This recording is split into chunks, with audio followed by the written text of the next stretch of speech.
রাসূল করিম সাল্লাল্লাহু তাআলা আলাইহি ওয়াসাল্লাম ইরশাদ করেছেন, যখন কোনো জায়গায় কোনো স্থানে যখন মাহফিল হয়, তখন ওই মাহফিল থেকে কোনো আল্লাহর বান্দা ওই মাহফিল থেকে রহমত না নিয়ে, কিছু না নিয়ে খালি হাতে কেউ ফিরে যাবে না। বড় করে বলুন সুবহানাল্লাহ। এক কথায় এক বাক্যে এটাই চলে এসেছে, যিনি মাইকিন, উনি যে মাইক সুইচ অন করে আবার সুইচ কি করে বন্ধ করে, হাদিসের মধ্যে এটাও আছে, ডেকোরেশন, যিনি ডেকোরেশন সাজিয়েছেন উনি ওই মাহফিলের বরকত হাসিল করবেন। আর এই মাহফিলটা এখন আপনারা বসেছেন আত্মল্লাহরা জামা মসজিদের মাঠের মধ্যে। খোদা কি কসম, এই মাহফিল, এই মাঠ এখন আর মাঠ নাই, এটা জান্নাতে একখানা নকশা হয়ে গিয়েছে। বড় করে বলুন সুবহানাল্লাহ। তো জান্নাতে বসেছেন, দুনিয়ার কোনো রাস্তায় দোকানে বসেন নাই তো আপনি, এমন একটা জান্নাতি মাহফিলে বসেছেন, আপনাকে গর্ব করা উচিত ছিল। বড় দুঃখ হচ্ছে এটাই, আমরা ভালো স্থানে বেশিক্ষণ আমরা বসতে পারি না। দোকানে বসলে আপনার বিভিন্ন প্রকার কথাবার্তা কৌতূহল চলে আসবে, কিন্তু জান্নাতের স্থানে বসলে আপনার শয়তান আপনাকে ডিঙে দিবে, বলবে একটু ইস্তেন্দা করে আসো, একটু দোকান থেকে এক কাপ চা খেয়ে আসো, একটু গরমের মধ্যে কিছু প্রয়োজন হচ্ছে কিনা দেখো। আরে সিদ্দিক আকবরকে প্রশ্ন করা হলো, সিদ্দিক তুমি সিদ্দিক কেন হয়েছো? আমি সিদ্দিক এই জন্য হয়েছি, যখন সরকারের যখন দরবারে যেতাম দুনিয়ার সবকিছু আমি সিদ্দিক ভুলে যেতাম। বড় করে বলুন সুবহানাল্লাহ। এই মাহফিল তো ওই মাহফিল যে মাহফিলের মধ্যে আতে হে ওহি জিनको সরকারে বুলাতে হে। আপনাকে সরকার, এটা আমি কাউকে দোষারোপ করব না, কাউকে আসতেও বলবো না, আবার কাউকে না আসতেও বলবো না, কারণ এটা শায়ের বলতেছেন, মেহবুব কি মেহফিল কো মেহবুব সাজাতে হে। বল করে বলুন সুবহানাল্লাহ। মেহবুব কি মেহফিল কো মেহবুব যাতে হে। এই মাহফিলটা হচ্ছে মেহবুবের মাহফিল, ঠিক কিনা? বন্ধুর মাহফিল বন্ধু নিজে সাজিয়ে রেখেছেন, আমরা চোখ নাই বিদায় দেখতে পারতেছে না। না হলে এখানে প্রত্যেকটা রন্দরে রন্দরে, প্রত্যেকটা স্থানে স্থানে আল্লাহর নূরের জগতের ফেরেশতারা আছে এবং ওনারা অবস্থান করতেছেন। বড় করে বলুন সুবহানাল্লাহ। তো আপনার জীবন সার্থক না? ফেরেশতাদের সাথে বসে মাহফিল শুনতেছেন আপনি। আজকে আপনার মাহফিলের, আপনার এলাকার মধ্যে, আপনার সমাজের মধ্যে এত বড় একটা নিয়ামত চলতেছে, আপনি কিরকম মুসলমান? আপনার বোঝা উচিত ছিল আমার নিয়ামত, আমার ঘরের নিয়ামত আমি পাচ্ছি না। একটা কথা আছে না, ওদের ফরের ঘর ফরহানা কি হদিয়া চাটগিয়া ভাষার মধ্যে গরসে নি ফরহার ওসন্নে হদ্দাল কি বেড়ার হতা তো ঠিক ঠিক না বেঠিক? আমাদের ঘরের মাহফিল আমরা নিয়ামত পাচ্ছি না, কিন্তু বাহিরের মানুষ এসে আমাদের ঘরের মাহফিল থেকে নিয়ামত নিয়ে চলে যাচ্ছেন, ঠিক না বেঠিক? কথা আমি বললাম। আমি আশা করব আপনারা চলে আসবেন। আর বিশেষ কিছু বলতে চাচ্ছি না, শুধুমাত্র এটাই জানিয়ে দিচ্ছি, পর্দানশীল মা বোনরা, আগামী বছর থেকে আপনারা ভালো একটা স্থান করবেন, মা বোনদের জন্য কি করবেন, আলাদা পর্দার ব্যবস্থা করবেন। এটাও একটা প্রয়োজন আছে মা বোনদের একটা, কারণ আপনারা পারবেন, ইনশাআল্লাহ পারবেন, এটা আমার বিশ্বাস পারবেন। কারণ মা বোনরাও কিছু, অনেক মা বোনরা জানে না স্বামীর হক কি, অনেক স্বামী জানে না স্ত্রীর হক কি, অনেক মা বোনরা জানে না যে স্বামীকে কিরকম তাজিম করতে হবে, নিজের বাপের বাসা থেকে এসে শ্বশুর বাড়িতে কিভাবে আমাকে তাজিম করতে হবে, অনেক মা বোনরা সেই সিস্টেমটাও জানে না। আমি চাই এই মাহফিলের মাধ্যমে, এই মেসেজের মাধ্যমে আপনারা এই কথাগুলো ওদের কানে, ওদের অন্তরের মধ্যে পৌঁছে দিন। আল্লাহ সকলকে এই সবকিছু ইন্তজাম করার তৌফিক দান করুন, বলুন আমিন। সালাতুন ইয়া সালামুন ইয়া হাবিবাল্লাহ। আচ্ছা, আপনারা একটু মোহাব্বত নিয়ে দুরূদ শরীফ পড়ুন। আল্লাহুম্মা, একটু আওয়াজ দিয়ে বলুন। মাওলানা মুহাম্মদ ওয়া আলা আলি মাওলানা মুহাম্মদ इसी तरफ नूर है तो उस तरफ भी नूर है, जर्रा जर्रा सब जहां का नूर से बा मोरो है अल्लाहुम्मा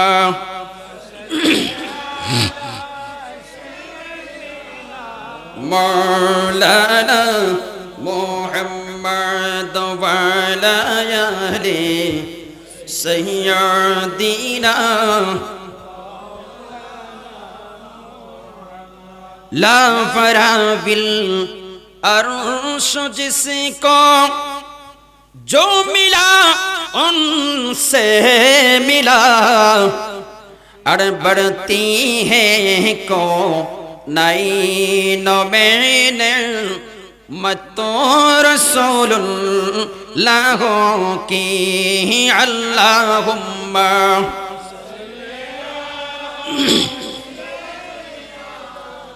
मौलाना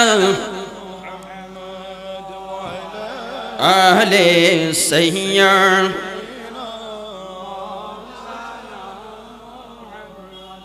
सलातुन या रसूलल्लाह अलैकुम सलामुन या हबीबल्लाह गौस आज़म आपसे पर याद है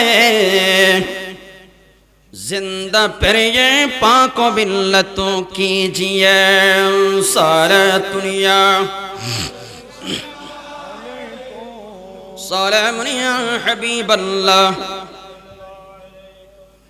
जसर से निअशजामी अलम नशरह लका बरखा ज़मइरह जस बरखानी के सुब्हानल्लज़ी अस्रा सलातुन या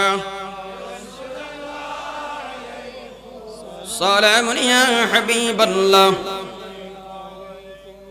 अऊज़ु बिल्लाहि मिनश शैतानिर रजीम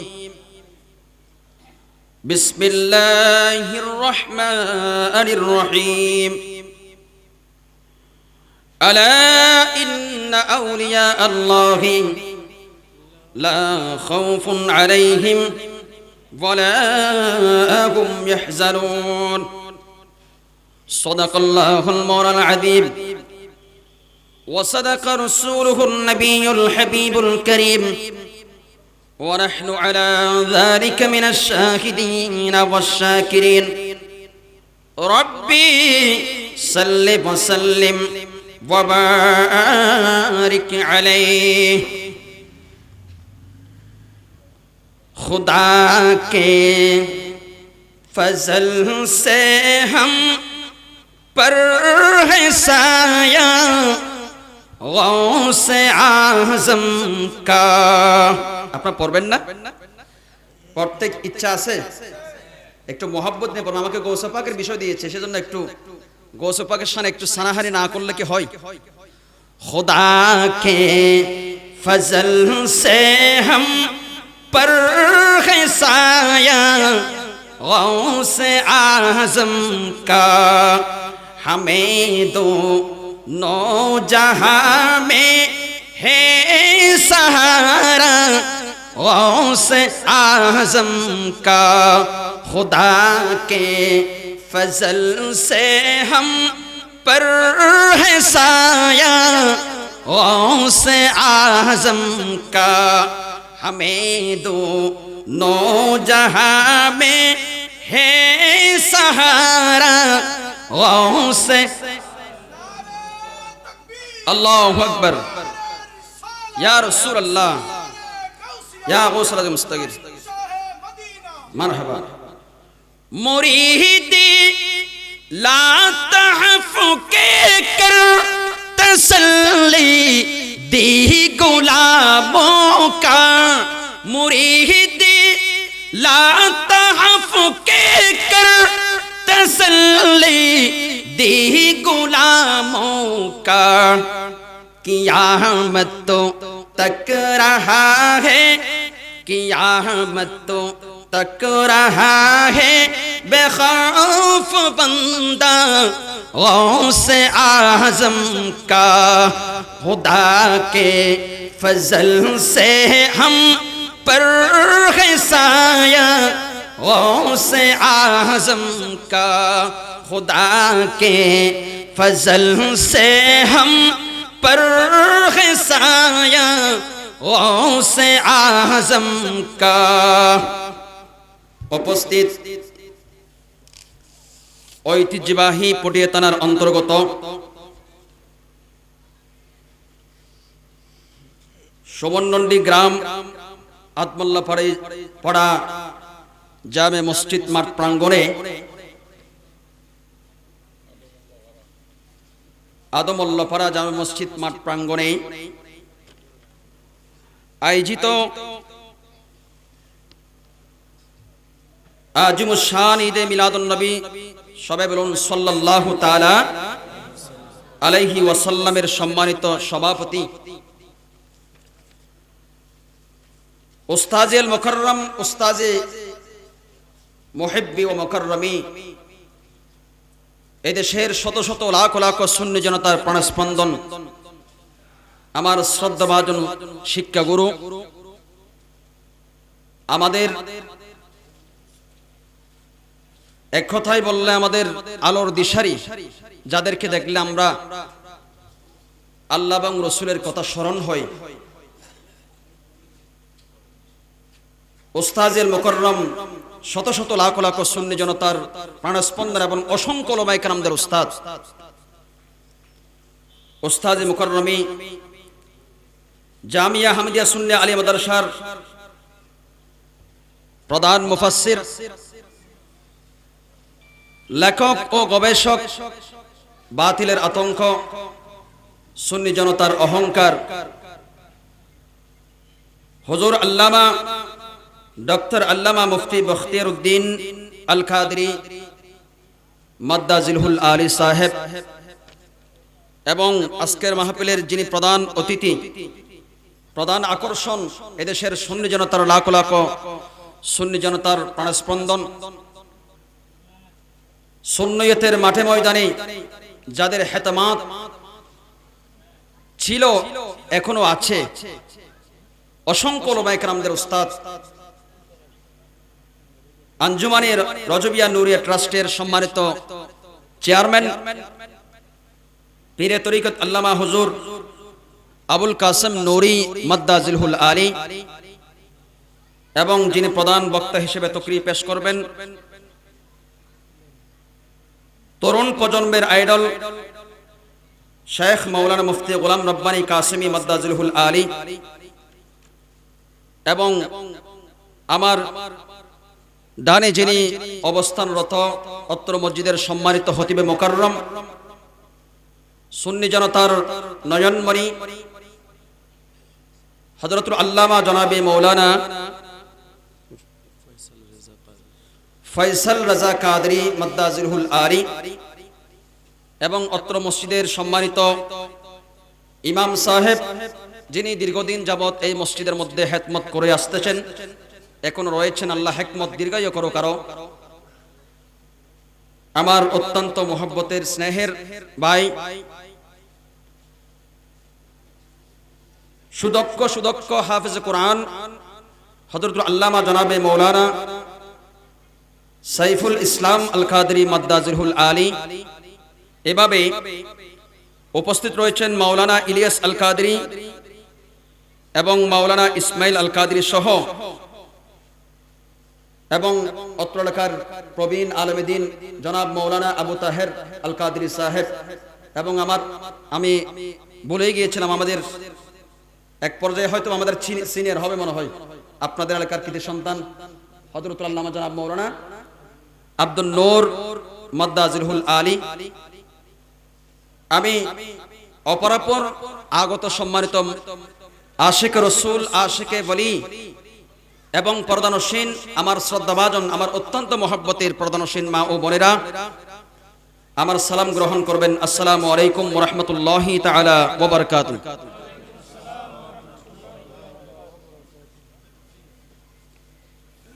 এবং আমার সাথে আসলে আমি বলে গিয়েছিলাম, আমার সাথে একজন আমার মেহমান এসেছেন, আপনারা সকলে চিনবেন।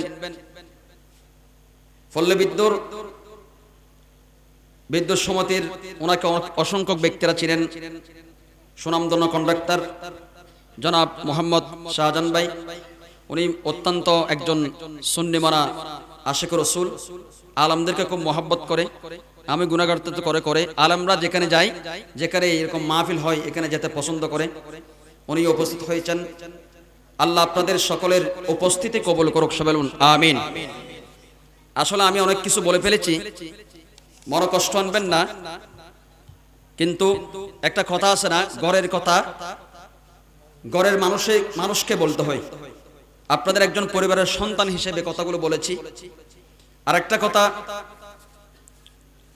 এখানে মাহফিলের মধ্যে আমাদের, বিশেষ করে আমি গুনাহগারের নামটা আপনারা প্রথমে দিয়েছেন, এটা আমার বেমানান দেখা যাচ্ছে। এখানে যাদের নাম এসেছে ওনাদের প্রস্রাবের সমতুল্য আমি গুনাহগার হব না, কারণ শাইখুল হাদিস আল্লামা বখতিয়ারউদ্দিন হুজুর, ওনাকে দেখলে মনে হয় যে চেহারার মধ্যে হাদিস বাসে। একটু বড় করে বলেন সুবহানাল্লাহ। যাক, ঠিক আছে, যদি এটা আপনাদের মহব্বতের ব্যাপার দিয়েছেন, কিন্তু আমি মনে করি এই মাহফিলের মধ্যে সবচেয়ে একদম নিকৃষ্টতম নগণ্য ব্যক্তি আমি গুনাহগার। আমাকে একটি সাপ্তার বিষয় দিয়েছেন, গৌস পাকের হযরত শেখ সৈয়দ মুহিউদ্দিন আব্দুল কাদের জিলানী গিলানী আল হাসানী ওয়াল হুসাইনী আল বাগদাদী রাদিয়াল্লাহু তাআলা আনহুর জীবনী থেকে আমাদের শিক্ষা। আমি চেষ্টা করব যে সময়ের মধ্যে সময় পাই, এই সময়ের ভিতরে গৌস পাকের শানে কিছু কথা বলার জন্য আল্লাহ পাক আমাদেরকে ওই মোতাবেক আলোচনা শুনে ওই মোতাবেক আমল করে তৌফিক দান করুক, সবাই বলুন আমিন। আমি তো জুমার মধ্যে সবসময় বলতাম, এখনো বলি, বাবারা ভাইরা, আলোচনা শুনো বড় কঠিন কথা নয়। আমি আজকের মাহফিল থেকে আমি কি শিখলাম, কি আমল করলাম, আপনারা বলতে বলতেছেন গৌস পাকের জীবন থেকে আমাদের শিক্ষা বিষয় দিয়েছেন, কিন্তু আপনি শিক্ষাটা শুনবেন, শিক্ষাটা শুনে ওই মোতাবেক আপনাকে যদি আমল না করেন, কিয়ামতের ময়দানে আপনি এটারও জবাবদিহি আল্লাহর কাছে করতে হবে, ঠিক না বেঠিক? তো সেজন্য আপনারা আজকের এই ইন্তেজামি কমিটি, আমি কারো নাম উল্লেখ করব না, যারা অক্লান্ত পরিশ্রমের মাধ্যমে, আমি শুনেছি এই মাহফিলটাকে অনেক বছর থেকে হচ্ছে, মোবারকবাদ জানাচ্ছি, ধন্যবাদ জানাচ্ছি। হ্যাঁ, 38তম এটা কিন্তু উল্লেখ করবেন, হ্যামবিলের মধ্যে উল্লেখ করবেন, এটাও একটা প্রয়োজন আছে, হ্যামবিলের মধ্যে উল্লেখ করবেন। 38তম মাহফিল, মানে তার মানে 38 বছর, মাশাআল্লাহ। এই মাহফিল 38 বছর যাবত চলমান, এরকম একটা আজমুশান মাহফিল কিয়ামতের ময়দানে এই আত্মল্লাফারা এলাকাবাসীর জন্য নোহে কিস্ত হোক, সবাই বলুন আমিন। এই মাহফিল যেন আমাদেরকে জান্নাতের পৌঁছার ব্যবস্থা করে দেয়, সবাই বলুন আমিন। এবং যারা এখানে কবরস্থানের মধ্যে অসংখ্য মুরব্বীরা শুরু হয়েছেন, ওনারা শুনতেছেন, এটা হাদিস শরীফ, হাদিসের মধ্যে আছে, ওনারা শুনতেছেন। আপনি যখন সূরা ফাতিহা তেলাওয়াত করতেছেন, সন্তান কখন বাবার কবরস্থানের মধ্যে যায়, সবকিছু কখন কি করে, বাবা কবর থেকে সবকিছু দেখেন। আল্লাহ পাক আজকের মাহফিলের যা কিছু সওয়াব হবে, এই পুরো মহল্লাবাসীর জন্য নাজাতের ভাগীদার বানুক, সবাই বলুন আমিন। গৌস পাক শাইখে বাগদাদের ব্যাপারে কি বলবো, যে গৌস পাক সম্পর্কে স্বয়ং রব্বে করিম বলেছেন ইয়া গৌস বলে সম্বোধন করেছেন, যাকে আল্লাহ নিজে বলেছেন ইয়া গৌস। আমি শুরুতে একটু কোরআন হাদিসের রেফারেন্স দিয়ে বলবো, শুরুতে একটা কথা বলবো। আমাদের আদম আলাইহিস সালাম থেকে ঈসা রূহুল্লাহ পর্যন্ত সমস্ত আম্বিয়া کرام পৃথিবীর জমিনে তথা ঈসা আলাইহিস সালাম ব্যতীত অসংখ্য আউলিয়া کرام দুনিয়ার জমিনে এসেছেন, ঠিক না বেঠিক? শিটওয়ালে অনুযায়ী সর্বপ্রথম আল্লাহ কাকে পাঠিয়েছেন, একটু কথা বলবেন, কাকে? আদম আলাইহিস সালামকে, যাকে আমরা আদি পিতা বলি, যাকে আমরা কি বলি, আদি পিতা। আদম আলাইহিস সালামকে যখন জান্নাতের মধ্যে আল্লাহ যখন কি করলেন, লৌহে মাহফুজ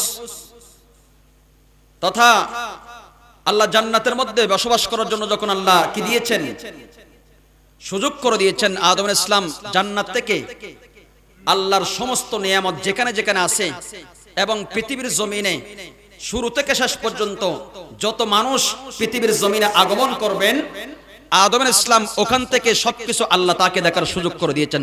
বড় করে বলুন সুবহানাল্লাহ। কথাগুলো বলার হিকমত আছে আমার বিষয়ের উপর, এই কথাগুলো বলতেছি আমি আমার বিষয়ের উপর। তখন আদম আলাইহিস সালাম আলমে আরওয়াহ মধ্যে যে আল্লাহ সুবহানাহু ওয়া তাআলা রূহ জগতের মধ্যে যে সমস্ত আমাদেরকে আপনাদেরকে সকলকে আমরা কে কোন মাসে কোন দিনে আসব, আমরা সবাই আগে কোথায় ছিলাম? আলমে আরওয়াহের মধ্যে, রূহ জগতের মধ্যে, সেখানে ছিলাম না নাকি নয়? কেউ এটা অবিশ্বাস করতে পারবেন? এটা বাস্তব কথা। একদিন আদম আলাইহিস সালাম আম্বিয়া কিরামদের দল দেখলো, আউলিয়া কিরামদের দল দেখলো। এভাবে আদম আলাইহিস সালাম দেখতে দেখতে এক পর্যায়ে আদম আলাইহিস সালাম যেটা দেখে ওটা দেখে মুগ্ধ হয়ে যায়।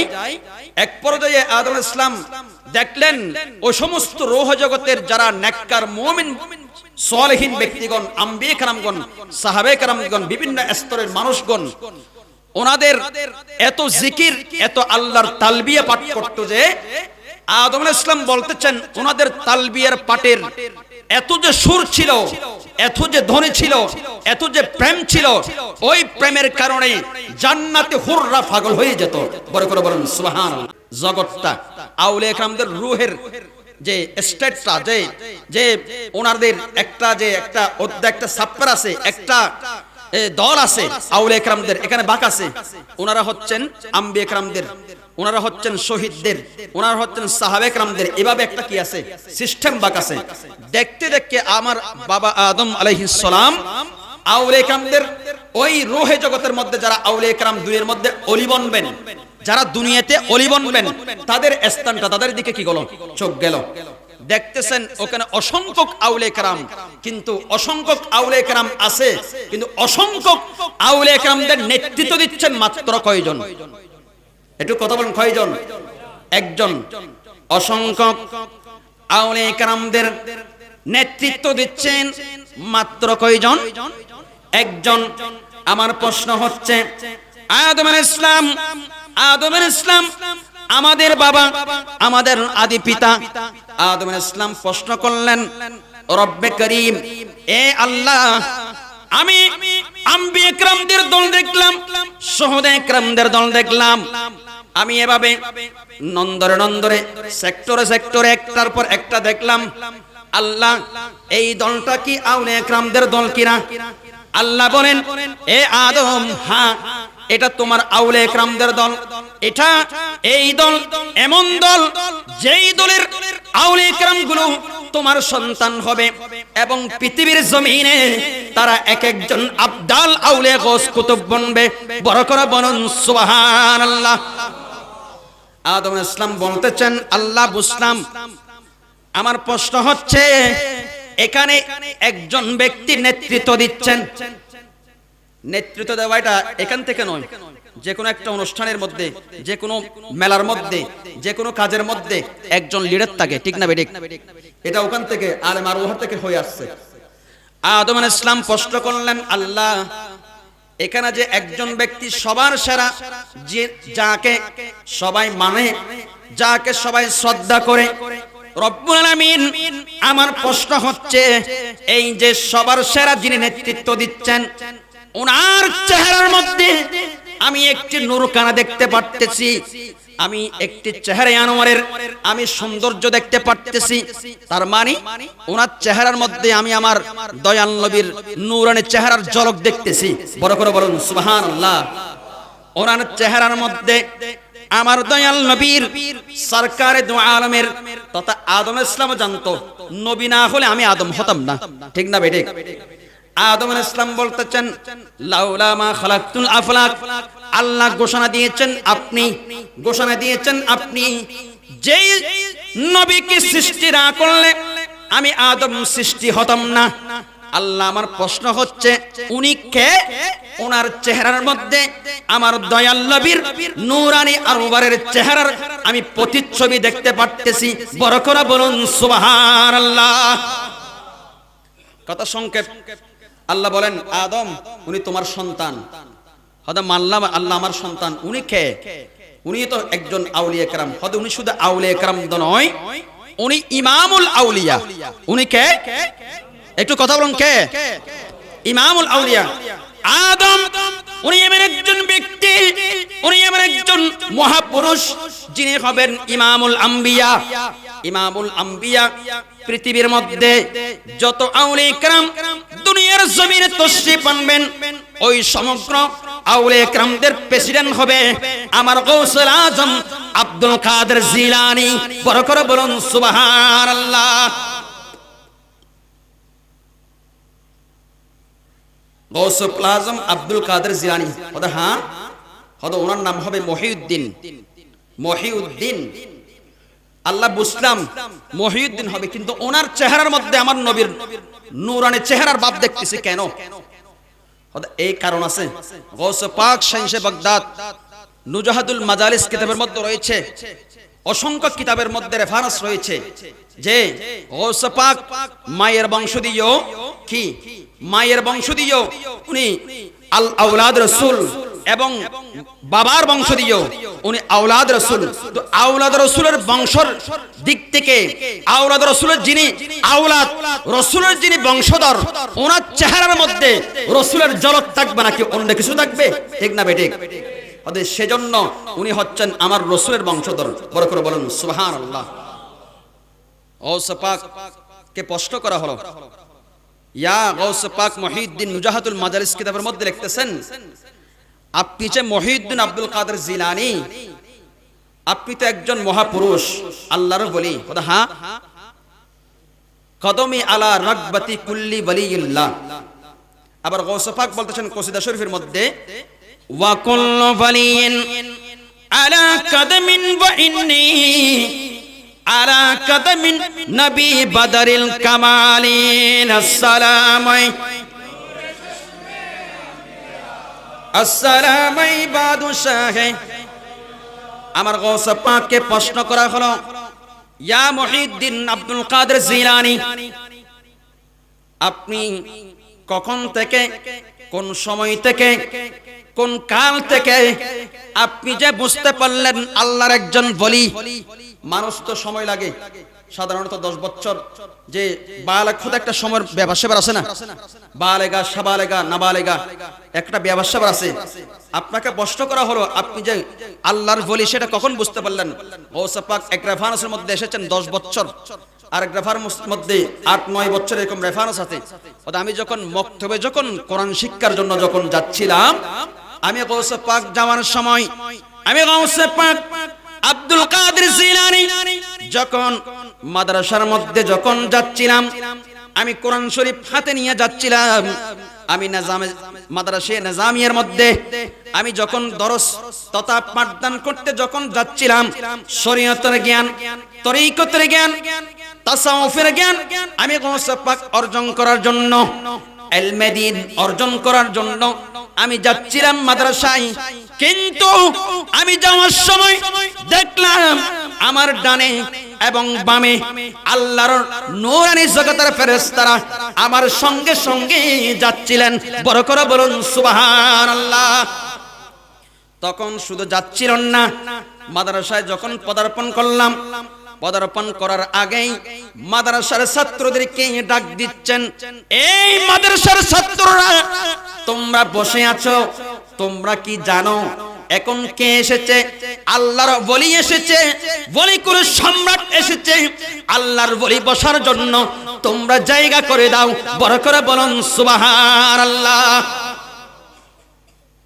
এজন্য শায়রা খুব সুন্দর করে বলেন, सुल्लो ए पीरों के पीर गौसुल आज़म दस्तगीर। सुल्लो ए पीरों के पीर गौसुल आज़म दस्तगीर। बदलो मेरे भी तकदीर গৌসুল আজম দস্তগীর সুনলো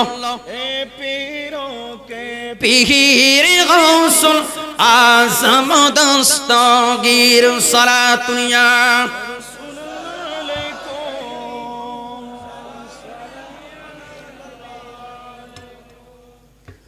मैक गला है बलाल भाई हुजूर नूरी साहब हुजूर होब गला खुद उठानेर मैकी भाई नूरी साहब हुजूर होब ने যাক আয় ওনার কিছু নহরে বার আমার তসমেন আল্লাহ কবুল করুক সবাই বলুন আমিন। গৌস পাক বলতেছেন আমি যখন মাদ্রাসা যাচ্ছি তখন মাদ্রাসা যাওয়ার সময় আমার ডানে এবং বামে আল্লাহর নূরের জগতের ফেরেশতারা আমার সাথে জিডি করে আমার সাথে সঙ্গী বনে, শুধু সঙ্গী বনে না নয় তারা মাদ্রাসা গিয়ে এবং ছাত্রদেরকে একটু জায়গা করার জন্য এটাও তাদের মুখ থেকে বলে দে আল্লাহর বলি এসেছে তোমরা বসার জায়গা করে দাও। বড় করে বলুন সুবহানাল্লাহ, একটু বড় করে বলবেন না সুবহানাল্লাহ। আচ্ছা, এখান থেকে একটা শিক্ষা আপনারা বলেছেন গৌস পাকের জীবন থেকে শিক্ষাটাও বলতে হবে না। আমার কি শিক্ষা অর্জন করলাম শুনলাম দানা, এখন শিক্ষার কথা বললে আপনাদের অনেকের খারাপ লাগবে। বর্তমান সোসাইটিতে তো মাদ্রাসার মধ্যে আমাদের ছেলেদেরকে পাঠাই না, ঠিক না বেঠিক? মক্তবের মধ্যে তৎকালীন যুগের মধ্যে আমরা যখন ছাত্র জীবনে ছিলাম, উনি আমার বন্ধু, আমাদের বলে দিচ্ছে, উনাকে দেখে আমার কথাটা বলতে ইচ্ছা হচ্ছে, আমরা একই সাথে মাদ্রাসায় পড়েছি। তো সেজন্য বিশিষ্ট ব্যাংকার আপনারা হয়তো বা চিনেন জনাব আমার বন্ধুবার মোহাম্মদ তহিদুল ইসলাম, অত্যন্ত সুন্নি মানা মোহাব্বত মাহফিল শুনতে চলে এসেছেন। তো তখন দেখতাম ফোরকানি মাদ্রাসায় মসজিদের মধ্যে ইমামদের চাকরি চলে যেত শুধুমাত্র ঠিক টাইমে ফোরকানি না পড়ার জন্য কারণে, ঠিক না বেঠিক? তখনকার জামানায়, কারণ তখনকার জামানার মধ্যে মক্তবের মধ্যে স্থানে বিভিন্ন জায়গায় ছাত্ররা গিয়ে কি হয়ে যেত, বিপুল হয়ে যেত। শিক্ষার কথা বলতেছি। আমার প্রশ্ন হচ্ছে আপনার সন্তানকে, আপনার টাকা আছে, আপনার পয়সা আছে, আপনি মাদ্রাসা না দিয়ে প্রাইভেট ভাবে আপনি পড়াচ্ছেন, আপনি কি জানেন ফোরকানি মাদ্রাসার হিকমত আজমত কতটুকু? এই ফোরকানি মাদ্রাসার হিকমত অনেক উপরে।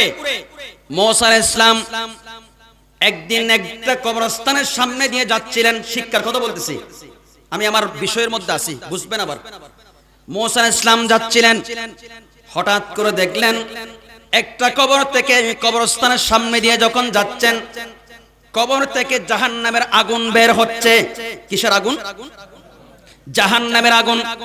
তাৎক্ষণিক কোনো প্রশ্ন করেন নাই, মুসা আলাইহিস সালাম চলে গিয়েছেন, আবার ব্যাগ দিলেন, আবার পুনরায় চলে আসতেছেন, দেখতেছেন যেই কবর থেকে জাহান্নামের আগুন বের হচ্ছে, ওই কবর থেকে আল্লাহর জান্নাতি নিয়ামতের খুশখবরি বের হচ্ছে। বড় করে বলুন সুবহানাল্লাহ। সাথে সাথে আল্লাহর কাছে প্রশ্ন করলেন রব্বুল আলামিন। মুসা আলাইহিস সালাম তো তুর পাহাড়ে গিয়ে কথা বলতেন, আপনারা জানেন, ঠিক না বেঠিক? আল্লাহ এটা কি রকম, আপনার রহমানের, আপনার দয়ার কি রকম ক্ষমতা তো আছে, কিন্তু এটা বুঝলাম না আল্লাহ, এখন দেখলাম এরকম, এখন এরকম দেখলাম, এটার কারণটা একটু আমার জানতে চাচ্ছি। তাৎক্ষণিক আল্লাহ বললেন মুসা এটারও কারণ আছে। আল্লাহ আমি এটাই জানতে চাচ্ছি। এই মুসা শোনো, আল্লাহর একজন বান্দা, যে বান্দা জাহান্নামের আগুন কবর থেকে বের হচ্ছে, আমার প্রশ্ন হচ্ছে একটু খেয়াল করবেন, শুনবেন, আমল করবেন। শিক্ষাটা কি? মুসা আলাইহিস সালামকে আল্লাহ বলতেছেন, ওই আল্লাহর বান্দা যখন দুনিয়া থেকে যখন ইন্তেকাল করতেছে, নিজের আপন বিবিকে ডাকলেন, ওগো আমার বিবি, আমি তো দুনিয়া থেকে চলে যাচ্ছি, আমার সন্তানকে তুমি সর্বপ্রথম কোরআন শিক্ষা দিও। বড় করে বলুন সুবহানাল্লাহ। সর্বপ্রথম কি শিক্ষা দিও? কোরআন শিক্ষা। তো মুসা আলাইহিস সালাম বলতেছেন, আল্লাহ বলতেছেন মুসা আলাইহিস সালামকে, ওই সন্তান যখন কোরআন শিক্ষা দেওয়ার জন্য যখন বলেছেন, সন্তান এখনো কোরআন শিক্ষা অর্জন করে নাই, কিন্তু মক্তবের মধ্যে গিয়ে, ফুরকানি মাদ্রাসার মধ্যে গিয়ে আমার হাফেজ মাওলানা সাইফুল ইসলাম হুজুরের মুখে বলতেছেন, আউযু বিল্লাহি মিনাশ শাইতানির রাজীম, বিসমিল্লাহির রহমানির রহিম। বড় করে বলুন সুবহানাল্লাহ। এখনো আলহামদুলিল্লাহ বলে নাই, এখনো আলিফ থেকে সিনের উচ্চারণ শুরু করে নাই। মাত্র হুজুরের মুখে মুখে সবক প্রারম্ভে শুরুতে বিসমিল্লাহ আল্লাহর প্রশংসা দিয়ে যখন শুরু করলেন, আল্লাহ বলতেছেন আমি তো রহমান রহিম। এখানে রহমান রহিম নেই বিসমিল্লাহর মধ্যে। আল্লাহ বলতেছেন ওই মাসুম নিষ্পাপ বাচ্চা যখন রহমান বললে, যখন আমি আল্লাহকে যখন ডাক দিয়েছে, আমি রব্বুল আলামিন আর দেরি করি নাই, এই নিষ্পাপ মাসুম বাচ্চার রহমান ধ্বনির শব্দ শুনে আমি তাৎক্ষণিক ওই মাসুম বাবার জীবনের সমস্ত গুনাহ ক্ষমা করে তাকে জান্নাতে নাজনেমার ব্যবস্থা করে দিলাম। বড় করে বলুন সুবহানাল্লাহ। আল্লাহু আকবার। ইয়া রাসূলুল্লাহ জিন্দাবাদ, মারহাবা। আসলে এই আওয়াজ গলা টানতেছে, একটু কথাগুলো বলতে একটু সমস্যা হচ্ছে।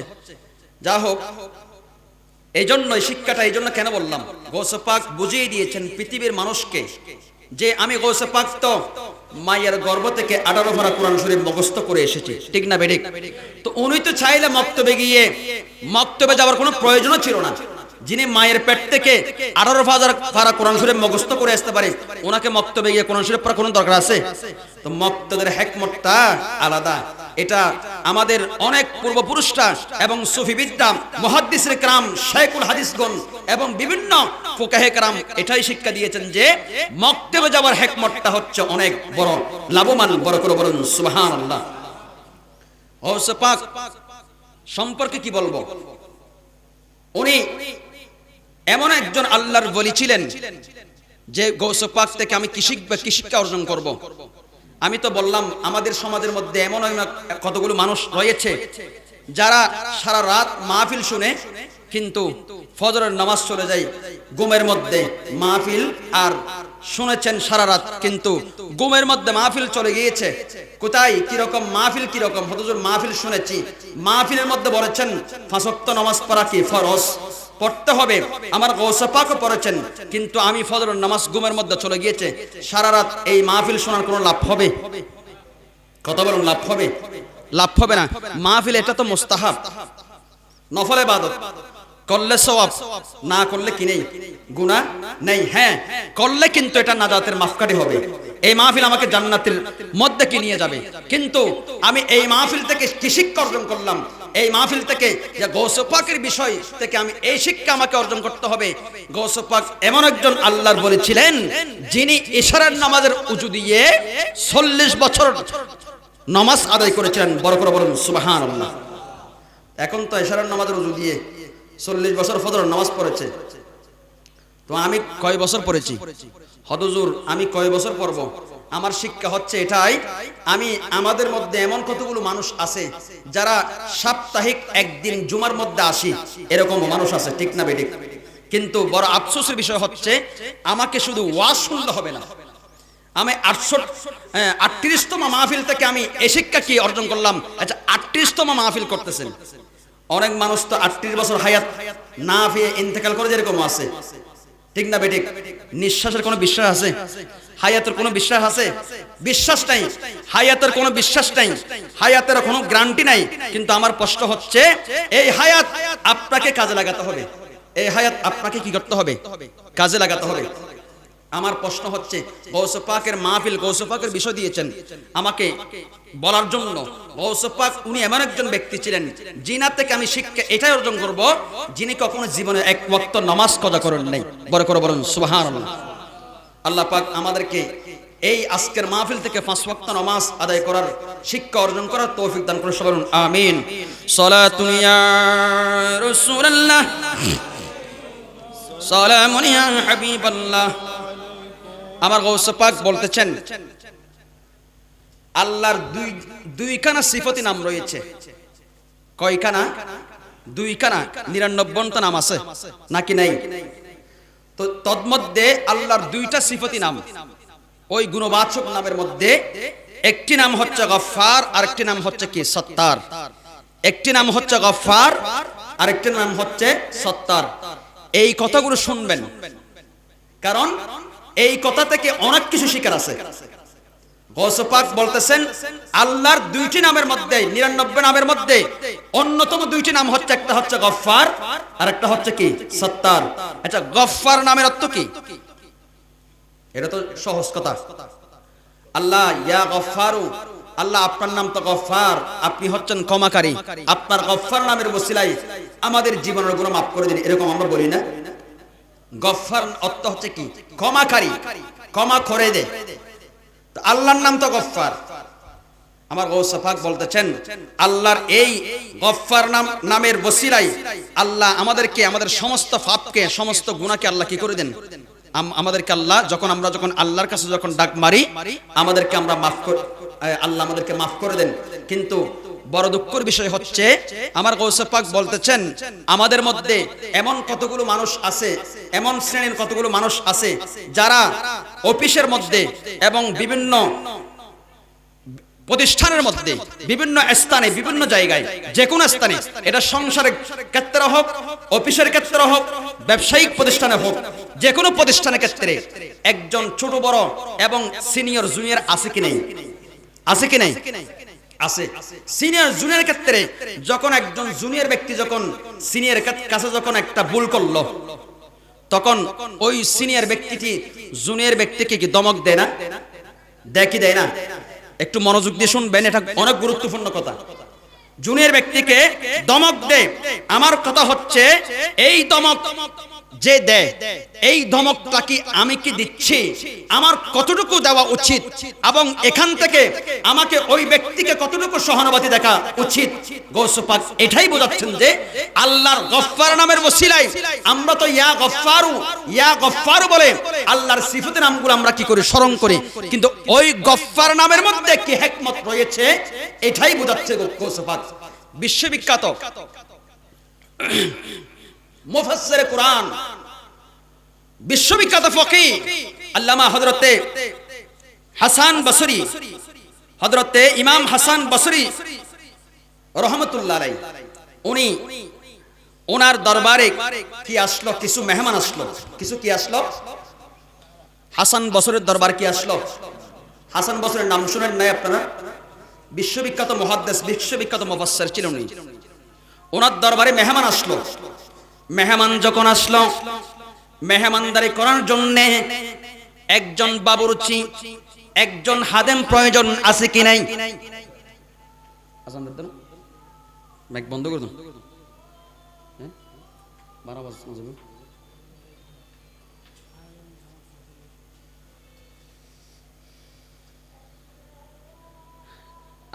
আজান শব্দ পর্যন্ত একটু অপেক্ষা রাখুন।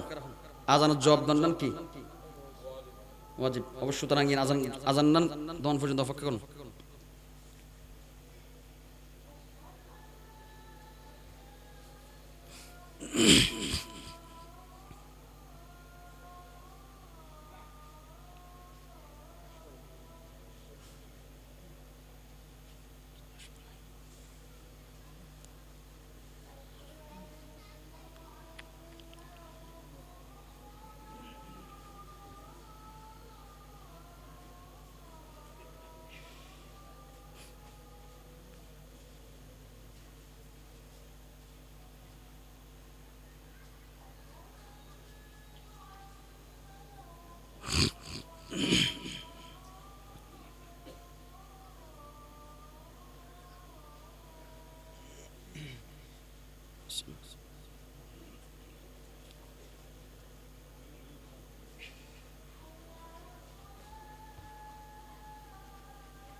لا حول ولا قوة.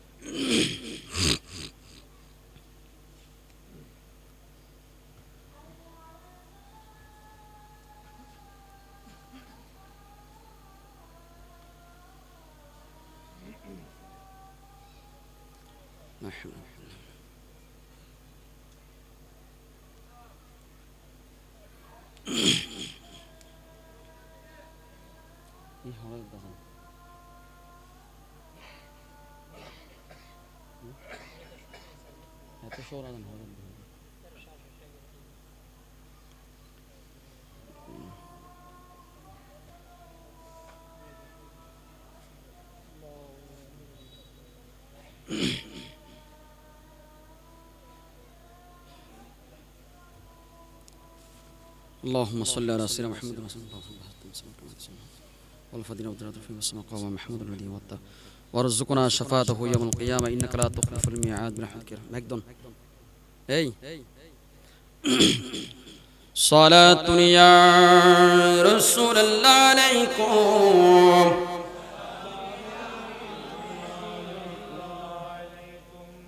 বিশ্ববিখ্যাত শেখুল হাদিস আল্লামা হাসান হযরতে হাসান বসরির দরবারে যখন মেহমান আসলেন, হাসান বসরির দরবারে ওই মেহমানকে মেহমানদারি করার জন্য ওনার একজন হাদেম ছিলেন। হাদেম, এখন আমরা হাদেম বলি, তখন বলতো কি গোলাম। তখন কি বলতো? এখন হাদেম, তখনকার ছিল গোলাম। গোলামকে কি ক্রয় করে বাজারে গোলাম ক্রয় বিক্রয় হতো। বাজারে কি হতো? গোলাম ক্রয় বিক্রয় হতো। ওই গোলাম ওই মেহমানদের জন্য উনি কি করলেন? নাস্তা নিয়ে আসলেন। নাস্তা নিয়ে আসার পর, নাস্তা নিয়ে আসার সময় হঠাৎ করে দেখলেন নাস্তার মধ্যে রুটি আনলেন এবং ঝোল তরকারি আনলেন। একটু খেয়াল করবেন, শিক্ষা শুনবেন শুধু। তাই এ বলতেছেন কে? গৌসে পাক। আমার গৌসে পাক বলতেছেন, হাসান বসরির দরবারে যখন ওই গোলাম নাস্তা নিয়ে আসলেন, নাস্তা যখন পরিবেশন বন্টন করতেছেন, বন্টন করার সময় হঠাৎ করে গোলামের হাত থেকে একটু ঝোল পড়ে, একটু নাস্তা পড়ে, একটু তরকারি পড়ে ওই মেহমানের কাপড় কি হয়ে গেল? নষ্ট হয়ে গেল। বড় করে বলুন সুবহানাল্লাহ। আমার প্রশ্ন হচ্ছে, একটু খেয়াল করবেন, মেহমানদারি করা কি সুন্নত, কিন্তু মেহমানদারি যখন করতে গিয়ে গোলামের হাত থেকে যখন ঝোল পড়ে গেল, আমার হাসান বসরির চোখ কি ভালো হবে নাকি খারাপ হবে? চোখ কি হয়ে গেল? রাগান্বিত হয়ে গেল। হাসান বসরি হঠাৎ করে রাগান্বিত হয়ে ওই গোলামের দিকে যখন তাকিয়ে রয়েছে, গোলাম যখন দেখলেন, গোলামের দিকে যখন তাকিয়ে রাখলেন, তাকিয়ে থাকার সময় হঠাৎ করে গোলাম তো এমন অবস্থা হয়ে গিয়েছে, আল্লাহ জানি না আজকে আমার কোন হালত হয়, যেহেতু কাপড় নষ্ট হয়ে গিয়েছে কার? মেহমানের। কিন্তু হাসান বসরি একজন বিশ্ববিখ্যাত মুফাসসির, একজন বিশ্ববিখ্যাত মুফাসসির। ওই গোলাম হাসান বসরির চেহারা দেখে এমন অবস্থা, মন পেরেশান হয়ে গিয়েছে, কিন্তু গোলামের মধ্যে একটা তাকওয়া ছিল, একটা অভ্যাস ছিল। গোলাম জানতো যেটাই হোক না কেন, যখন যে সমস্যা হোক না কেন, আল্লাহর কোরআন সংবিধানের মাধ্যমে আমি গোলাম এই সমস্যা থেকে সমাধান পাবো। বড় করে বলুন সুবহানাল্লাহ। কোরআন আমাদের কি সংবিধান, ঠিক না বেটি? আল্লাহ আমার প্রভু, আমার নাহি নাহি বয়, ইসলাম আমার ধর্ম, সুন্নি মোদের পরিচয়, আমার নবী মুহাম্মদ, কোরআন আমার সংবিধান। বড় করে বলুন সুবহানাল্লাহ। আমার প্রশ্ন হচ্ছে, ওই গৌসে পাকের গোলাম, একটু মনোযোগ দিয়ে শুনবেন। আমার গৌসে পাক বলতেছেন, হাসান বসরির গোলাম হঠাৎ করে আল্লাহর কালামের দিকে স্মরণ করলো, আল্লাহর দিকে তাওয়াক্কুল করলো। হাসান বসরির গোলাম বলতেছেন, ওয়াল কাযিবিনাল গায়স ওয়াল আফিনা আনিন নাস, ঠিক না? ওয়াল কাযিবিনাল গায়স ওয়াল আফিনা আনিন নাস। হাসান বসরির গোলাম বলতেছেন কাকে? কার সামনে এই আয়াতটা তেলাওয়াত করতেছেন? এই তেলাওয়াতটা করতেছেন হাসান বসরির গোলাম। ওনার হাসান বসরির চেহারার দিকে তাকিয়ে বলতেছেন, ওয়াল কাযিবিনাল গায়স ওয়াল আফিনা আনিন নাস। উনি বলতেন, সত্যিকারের ব্যক্তি, সত্যিকারের শক্তিশালী হচ্ছে ওই ব্যক্তি, যেই ব্যক্তি রাগের সময় যে ব্যক্তি কষ্টের সময়, যে ব্যক্তি রাগের সময়, কষ্টের সময় এবং ক্রোধের সময় তাৎক্ষণিক কোন ব্যক্তিকে ওই রাগ নিয়ন্ত্রণ করে যাকে ওনাকে ক্ষমা করে দিতে পারে, উনি হচ্ছেন সর্বশ্রেষ্ঠ ব্যক্তি। বড় করে বলুন সুবহানাল্লাহ, বড় করে বলুন সুবহানাল্লাহ। গোলাম, গোলাম, গরর গোলাম। এখন গোলামদের তৎকালীন গোলামের তফাত কি জানেন? তৎকালীন গোলামি ইনো আছিল, ইনজ্ঞ শাইকুল হাদিসের মতো আছিল, ঠিক না বেঠিক? আর নলে আর ওনার মুখুদি তাৎকালীন কোরআন আয়াত আবু না হন এরকম ম্যাজিস্ট্রেটের সামনে হনজ্ঞ কোন একজন পিয়ন যদি এরকম ভুল করে, উনিকে কোরআন আয়াত দিয়ে ম্যাজিস্ট্রেটের রাগ পানি করতে পারবেন? পারবে না। কিন্তু হাসান বসরির দরবারে গোলাম বলতেছেন ওয়াল কাযিমিনাল গাইস ওয়াল আফিনা আনিন নাস, অত সর্বশ্রেষ্ঠ উত্তম ব্যক্তি তো উনি যিনি রাগকে কন্ট্রোল করে, নিয়ন্ত্রণ করে মানুষকে ক্ষমা করতে পারে। বড় করে বলুন সুবহানাল্লাহ। বলেছেন কাকে? হাসান বসরিকে। বলেছেন কে? গোলাম। আচ্ছা, হাসান বসরি বিশ্ববিখ্যাত একজন শাইখুল হাদিস, মুফাসসিরে কোরআন। উনি যখন কোরআন তেলাওয়াতের যখন শব্দ শুনলেন, একটা জিনিস মনে রাখবেন, আমার নবী হাদিসে পাকের মধ্যে ইরশাদ করেছেন, উম্মত কোন সময় যদি, কোন অবস্থায় যদি সাংসারিক কারণে হোক, স্বামী স্ত্রীর মধ্যে যদি দ্বন্দ্বের কারণে হোক, কোন ব্যবসা প্রতিষ্ঠানের সমস্যার কারণে যদি হোক, যে কোনো সমস্যার মধ্যে তুমি পড়েছ, ওই সমস্যাকে সমাধান করার জন্য যখন তুমি উযু করে কোরআন শরীফ যখন তেলাওয়াত করবা, তোমার এমনিতে কোরআন শরীফের তেলাওয়াতের মাধ্যমে অন্তরটাও শান্তি হয়ে যাবে এবং তোমার একটা সলিউশন ওই তেলাওয়াতের মাধ্যমে বের হয়ে যাবে। বড় করে বলুন সুবহানাল্লাহ। হাসান বসরির গোলাম যখন এই আয়াতটা যখন পড়লেন, হাসান বসরির গোলাম তখন আয়াতটা পড়া মাত্রই তৎকালীন ওই গোলাম মুস্কি হেসে দিলেন, বলতেছেন আমার বিশ্বাস, আমার তাওয়াক্কুল এটাই, কারণ আমি গুনাহগার হতে পারি, আল্লাহর কালাম তো পবিত্র, ঠিক না বেঠিক? আল্লাহর কালামের ওসিলায় আমার মালিকের অন্তর কি হবে? শান্তি হবে। সাথে সাথে হাসান বসরির গোলাম যখন তেলাওয়াত করলেন, আমার হাসান বসরির ওই তেলাওয়াত, কোরআনের তেলাওয়াত শুনে তাৎক্ষণিক চেহারাটা মলিন থেকে ফর্সা হয়ে গেল এবং মুস্কি হেসে বলতেছেন, আমি তোমাকে মাফ করে দিলাম। বড় করে বলেন সুবহানাল্লাহ, একটু বড় করে বলেন সুবহানাল্লাহ। সালাতুন ইয়া রাসূলুল্লাহ, সালামুন ইয়া হাবিবাল্লাহ আলাইকুম। হাসান বসরির গোলাম এই কথা যখন শুনলেন, গোলাম হত্যা হাসতই জানা, কোরআনের আয়াত তেলাওয়াত করেছি, কাজ তো একটা হয়েছে, আমাকে মালিক মাফ করে দিয়েছে, আমাকে কোনো শাস্তি দেয় নাই, সুতরাং এই সুযোগে আমি আরেকটু কোরআন তেলাওয়াত করি। আপনারা কথা বলবেন না, এই সুযোগে আমি আরেকটু কোরআন তেলাওয়াত করি। তখন হাসান বসরির গোলাম মুস্কি হেসে আল্লাহর কালামের দিকে কি করল? তাওয়াক্কুল দিল। হাসান বসরির গোলাম বলতেছেন, ওয়াল্লাহু ইউহিব্বুল মুহসিনিন। বড় করে বলুন সুবহানাল্লাহ। ওয়াল্লাহু ইউহিব্বুল মুহসিনিন। হাসান বসরির গোলাম বলতেছেন, আল্লাহ মুহসিন বান্দাদেরকে বড় কি করেন? ভালোবাসেন এবং মুহসিন বান্দাদের সাথে আল্লাহ থাকেন। বড় করে বলুন সুবহানাল্লাহ। এখন রাখানা কন্ট্রোল করছি। তখন হাসান বসরি বলতেছেন, ওয়াল্লাহু ইউহিব্বুল মুহসিনিন। ওমা, তুমি তো বড় সুন্দর করে কথা বলতে জানো, তুমি তো বড় হিকমত অবলম্বন করেছো। হ্যাঁ, আমি হাসান বসরি মুহসিন বান্দাদের সাথে থাকতে চাই। যাও, আমি তোমার কাছ থেকে বিদ্বেষ তুলে নিলাম এবং তোমাকে আমার অন্তর থেকে পরিষ্কার করে মাফ করে দিলাম। বড় করে বলুন সুবহানাল্লাহ। সালাতুন ইয়া রাসূলুল্লাহ, সালামুন ইয়া হাবিবাল্লাহ আলাইকুম। এই ক্ষেত্রে হাসান বসরি শুধু একটি কথা নয়, এখানে ওয়াল্লাহু ইউহিব্বুল মুহসিনিন এই আয়াতটা তেলাওয়াত করার পিছনে হাসান বসরির গোলামের একটা হিকমত রয়েছে। কেননা হাসান বসরির গোলাম বলতেছেন, আমি একজন কিনা গোলাম, আমি একজন কিনা দাস, আমার এই দাসত্বগিরি আমি এখানে করতেছি অনেক বছর যাবত। আমি এই কারণেই এই আয়াতটা আমি তেলাওয়াত করেছি।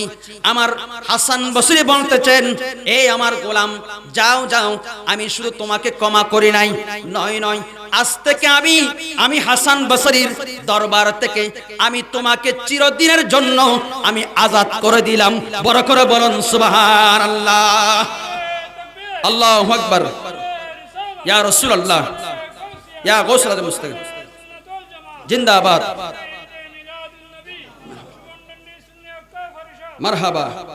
মুসিবতে পড়ি যখন ডাকি তোমায় দস্তগীর, এই মুহূর্তে উদ্ধার করো ওহ গো মোদের বড় পীর, ওহ গো মোদের বড় পীর।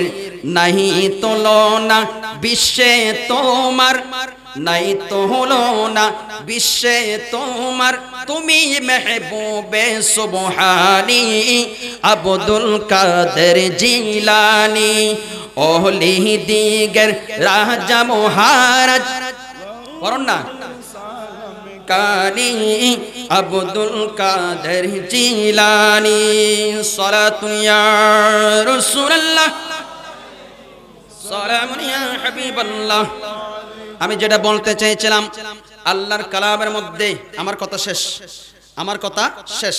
শেষ মানে একটা চ্যাপ্টার, একটা সূচনা শেষ, আর একটা চ্যাপ্টারের মধ্যে আরেকটা বিষয়ের মধ্যে তথা আরেকটা ওয়াকিয়ার মধ্যে যাচ্ছি। বিষয় নয়, আরেকটা ওয়াকিয়া। তাফসীরে রূহুল মানাবে শরীফ, তাফসীরে রূহুল মানাবে শরীফের মধ্যে 15 নম্বর পারার মধ্যে তাফসীরে রূহুল মানাবে শরীফের লেখক কি লিখতেছেন? তাফসীরে রূহুল মানাবে শরীফ 15 পারার মধ্যে তাফসীরে রূহুল মানাবে শরীফের লেখক কি লিখতেছে? আমরা সূরা কাউসারের মধ্যে পড়েছি বিসমিল্লাহির রহমানির রহিম, ইন্না আ'তাইনা কাল কাউসার। হাবিব, নিশ্চয় নিশ্চয় আমি রব্বুল আলামিন আপনাকে কি করেছি? কাউসার দান করেছি। ঠিক না বেঠিক? তাফসীরে রূহুল মানাবে শরীফের মধ্যে আমার রব্বুল আলামিন যে ঘোষণা দিয়েছেন, আল্লাহ আমার রাসূলকে কাউসার দান করেছেন। কাউসারের মালিক হচ্ছেন কে? আমার রাসূল। কাউসারের মালিক হচ্ছেন আমার রাসূল। মালিক বানিয়ে দিয়েছেন কে? একটু বড় করুন, কে? আল্লাহ। বুখারী শরীফের হাদিসের মধ্যে আছে ওয়াল্লাহু ইউতি আনা কাসিমুন, আল্লাহ আমাকে দিয়েছেন, আমি নবী যেরকম ইচ্ছা সেরকম বন্টন করার ক্ষমতা। বড় করে বলুন সুবহানাল্লাহ। আমার প্রশ্ন হচ্ছে, আল্লাহ বলেছেন ইন্না আ'তাইনা কাল কাউসার, হাবিব আপনাকে তো আমি কাউসার দান করেছি। কিন্তু তাফসীরে রূহুল মানাবে শরীফের মধ্যে আপনারা যদি সন্দেহ লাগে নোট করুন, নোট করুন।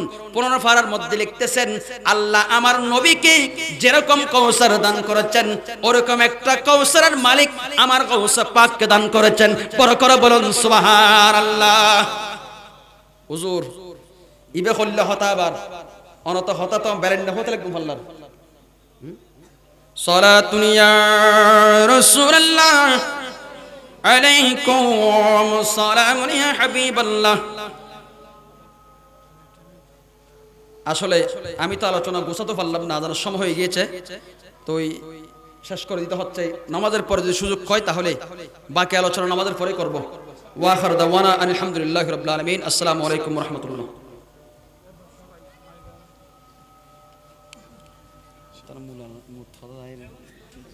তৌহিদ ভাই আইও না, অ্যাডাম কে বসছো ভাই?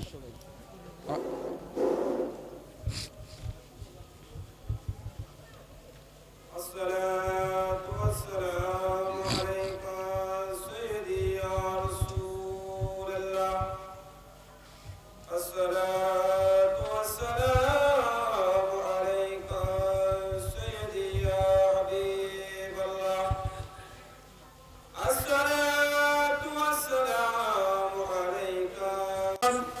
وجودك موضوع بقى شنو উপহার দেওয়া হচ্ছে সংগঠনের পক্ষ থেকে।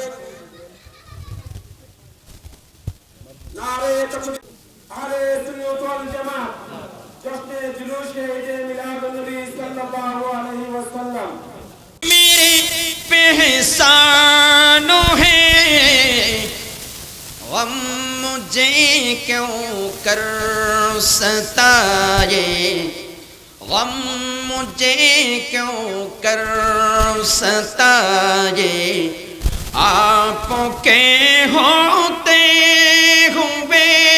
উচ্চ আওয়াজ বলুন সুবহানাল্লাহ।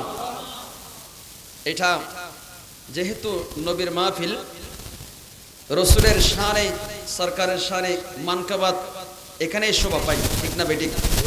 আল্লাহ আমাদেরকে বোঝার তৌফিক দান করে, বলুন আমিন। আমি সরাসরি আমার আলোচনার দিকে চলে যাচ্ছি, কারণ আমাদের কাসিম হুজুর যখনই আসবে আমি আমার বক্তব্যের সাথে সাথে আমি সমাপ্ত করব। আমি যেটা বলতে চেয়েছিলাম, তাফসীরে রুহুল মানবী শরীফের মধ্যে রুহুল মানবী আল্লামা রুহুল মানবী শরীফের মধ্যে উনি লেখক লিখতেছেন, আল্লাহ আমার নবীকে কি দিয়েছেন? কৌসার দান করেছেন। কি করেছেন? একটু বড় করে বলুন, কি করেছেন? কৌসার দান করেছেন। যেমনি ভাবে আমার নবীকে রব্বুল আলামিন কৌসার দান করেছে, আমার রুহুল মানবী শরীফ, রুহুল মানবী শরীফের লেখক লিখতেছেন, ঠিক তদ্রূপভাবে রব্বুল আলামিন আমার গৌসে পাক আল্লাহ নিয়ামত কৌসার দান করেছেন। বড় করে বলুন সুবহানাল্লাহ।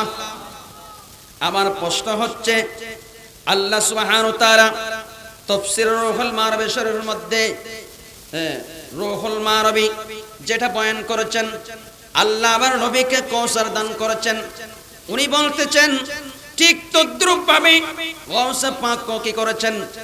আল্লাহ কৌসারের মালিক বানিয়েছেন। কিভাবে? একটু শুনতে হবে। রব্বুল আলামিন আমার রুহুল মানবী শরীফের তাফসীর করতেছেন, কিয়ামতের ময়দানে আদম আলাইহিস সালাম থেকে ঈসা রুহুল্লাহ পর্যন্ত। এই বাবারা কথা বলিও না। সালাতুন ইয়া সালামুন ইয়া হাবিবাল্লাহ। আদম আলাইহিস সালাম থেকে ঈসা রুহুল্লাহ পর্যন্ত 1,26,000 পয়গম্বর। এই পয়গম্বর আল্লাহ রাব্বুল আলামিন এই তাফসীর রুহুল মানবী শরীফ ইরশাদ করতেছেন, কিয়ামতের ময়দানে আদম থেকে ঈসা রুহুল্লাহ পর্যন্ত যত আম্বিয়া ইকরাম রয়েছে, সমস্ত আম্বিয়া ইকরামদের কাতার হবে। কাতার হবে কয় কাতার? 40 কাতার। এখানে লিখতেছেন 40 কাতার। ওগুলা কারা? ওগুলো হচ্ছে জান্নাতি কাতার। কিসের কাতার? একটু কথা বলেন, কিসের কাতার? জান্নাতি কাতার। কিন্তু আমার মাহবুব নবীর উম্মতের মর্যাদা এমন হবে যে, আমার মাহবুব নবীর উম্মতের শারমান এমন হবে যে, তাফসীর রুহুল মানবী শরীফের লেখক লিখতেছেন ওনাদের কাতার হবে 100-এর মধ্যে যেই কাতার রয়েছে, ওই তন্মধ্যে 40 কাতার হবে আদম থেকে ঈসা রুহুল্লাহ পর্যন্ত। কিন্তু আর 80 কাতার হবে। 80 কাতার সমস্ত কাতারদের মধ্যে 80 কাতার হবে জান্নাতি কাতার। এগুলো হচ্ছে আমার দয়াল নবীর উম্মতের। বড় করে বলুন সুবহানাল্লাহ। 40 কাতার হবে আদম থেকে ঈসা রুহুল্লাহ পর্যন্ত, ওই সমস্ত নবীদের উম্মতদের জান্নাতি কাতার। আর আমাদের নবীর, আমার মেহবুব নবীর, দয়াল নবীর উম্মতের জান্নাতি কাতারদের কাতার হবে 80 কাতার। লিখতেছেন 80 কাতার গুলো কিরকম হবে? তাফসীর রুহুল মানবী শরীফ লিখতেছেন যে 80 কাতারের মধ্যে কাতারগুলো এত লম্বা হবে যে আল্লাহর রহমতের যেমন কোনো সীমানা নেই, শেষ করা গণনা কোনো সীমানা নেই, ঠিক তদ্রূপভাবে কাতারগুলো গণে শেষ করতে পারবে না, এরকম লম্বা হবে। বড় করে বলুন সুবহানাল্লাহ। আমার প্রশ্ন হচ্ছে, ঠিক তদ্রূপভাবে গৌসে পাকের আল্লাহ যে কসরত দান করেছেন, গৌসে পাককে যে আল্লাহ যে কসরত দান করেছেন, ইন্না আ'তাইনা কাল কাউসার। গৌসে পাক উনি এমন একজন আল্লাহর বলি, উনি এমন একজন আল্লাহর মেহবুব বলি ছিলেন। গৌসে পাক উনি কেমন বলি? কাদরিয়া বলুন, চিশতিয়া বলুন, আপনি নকশবন্দিয়া বলুন, মুজাদ্দিদিয়া বলুন, আপনি সাজালিয়া বলুন, ওয়ারসিয়া বলুন, করণিয়া বলুন, সমগ্র তরিকতের পৃথিবীর মধ্যে যে সমস্ত যত তরিকত রয়েছে, সমগ্র তরিকতের ইমামগণ, সমগ্র তরিকতের ইমামগণ এবং সমগ্র তরিকতের মুহাদ্দিসিনে কেরাম, সমগ্র তরিকতের শায়েখে আজমগণ এক কথায় এক বাক্যে একটি কওলে স্বীকার করে নিয়েছেন যে আমরা সবাই গৌসে পাকের মুরিদ হয়ে গেলাম। বড় করে বলুন সুবহানাল্লাহ। লিখতেছেন কে? তাফসীর রুহুল মানবী শরীফের মধ্যে 15 নম্বর পারার রুহুল মানবী লিখতেছেন, পৃথিবীর মধ্যে যত তরিকা আছে, সমস্ত তরিকতের মাশায়েখ কেরাম, বুজুর্গে কেরাম, আউলিয়া কেরাম এক কথায় এক বাক্যে স্বীকার করে নিয়েছেন আমরা গৌসে পাকের মুরিদ। বড় করে বলুন সুবহানাল্লাহ। এই কথা থেকে একটা মাসালা সাবেত হচ্ছে, এই কথা থেকে একটা মাসালা সাবেত হচ্ছে, আমাদের বাবা, আমাদের ওয়ারিস, আমাদের ইমাম, মহল্লার ইমাম যাকে অনুসরণ করবে, আমরা ইমামতির পিছনে যারা ইক্তেদা করব, আমরা মুসল্লিগণ তাকে কি করব? অনুসরণ করব। এই কথা থেকে একটা মাসালা সাবেত হচ্ছে, পৃথিবীর মধ্যে যত তরিকার মাশায়েখ کرام রয়েছে, যেমনি ভাবে তারা যেভাবে গৌসে পাকের মুরিদ হয়ে গিয়েছে, ঠিক তদ্রূপ ভাবে আমার গৌসে পাক বলতেছেন পৃথিবীর সমগ্র মুরিদের মুরিদগণ আমি গৌসে পাকের মুরিদ হয়ে গিয়েছে। বড় করে বলুন সুবহানাল্লাহ। কি বুঝলেন? এমনি তো সুবহানাল্লাহ বলতেছেন, আওয়াজ তো বড় হচ্ছে না। গৌসে পাকের তাফসীরে রুহুল মানবী শরীফের রুহুল মানবী লিখতেছেন, যত তরিকতের মাশায়েখ کرام রয়েছে সবাই এক বাক্যে বলে দিয়েছেন আমরা গৌসে পাকের মুরিদ, আমরা গৌসে পাকের মুরিদ। আরে ওনার কথা কি বলবো, আমার মনে পড়তেছে না, মনে পড়লে বলবো। আল্লামা বায়েজিদ বুস্তামি রহমাতুল্লাহ আলাইহি, মনে হয় বায়েজিদ বুস্তামি রহমাতুল্লাহ আলাইহি একদিন জুমার মধ্যে খুতবা দিচ্ছেন।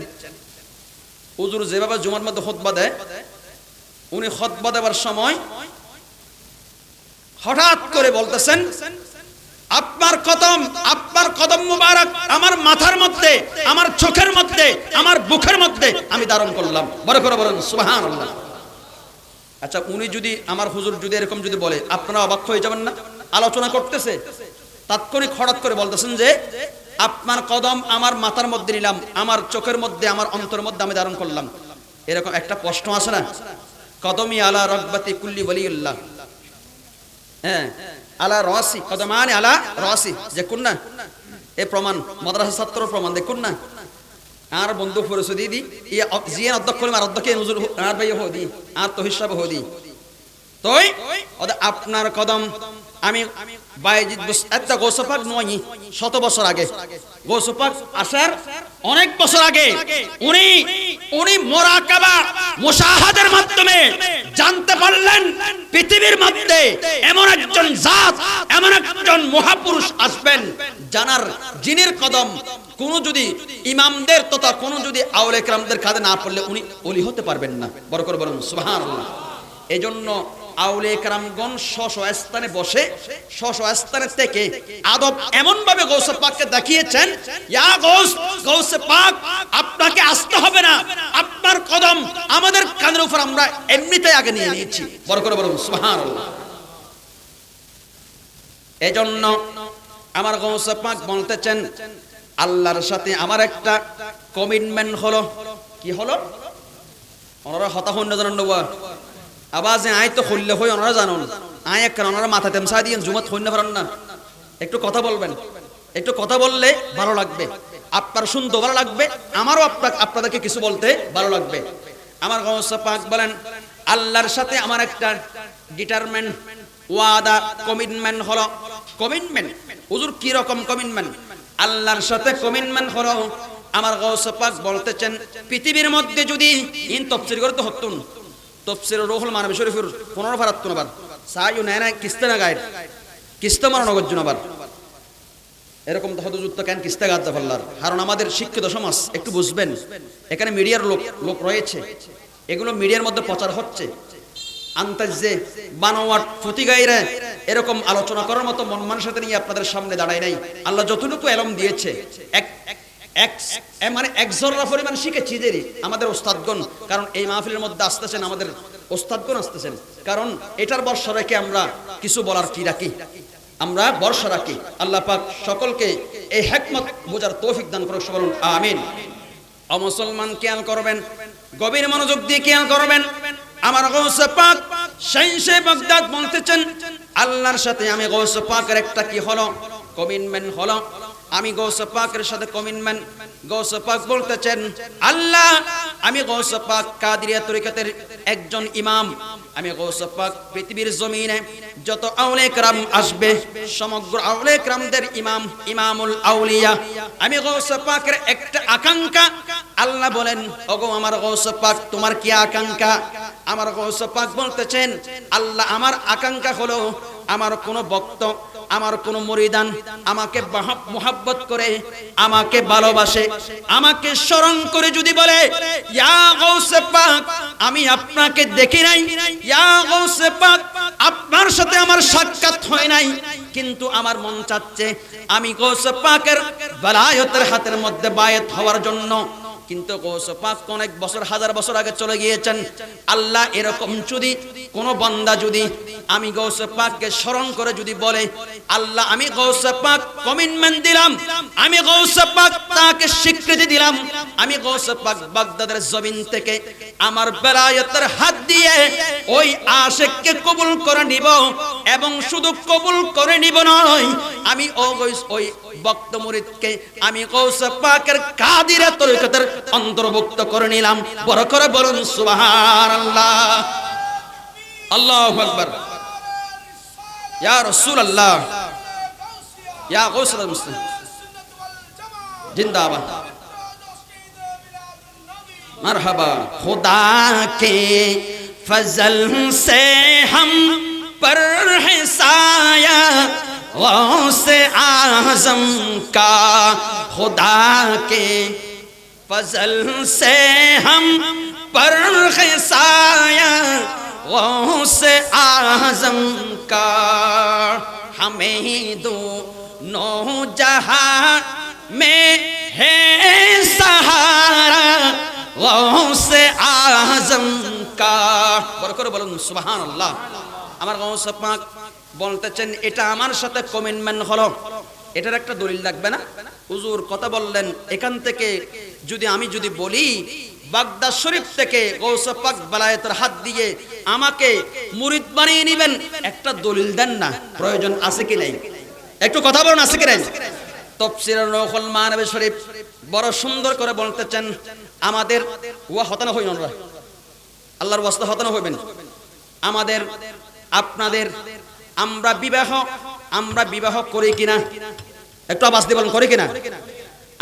আর বাবা আর মার বিবাহ করছে বিদায় আমি হয়েছি, ঠিক না বেঠিক?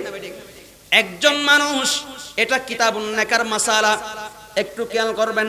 একজন মানুষ যদি শরীয়তের হুকুম হচ্ছে আমি আপনাকে পছন্দ করলাম, আপনার কাছে আমার বক্তব্য পেশ করলাম, ওগো আল্লাহর বান্দা, ওগো অমুকের সন্তান, ওগো অমুকের মহিলা, আপনাকে আমার পছন্দ হলো।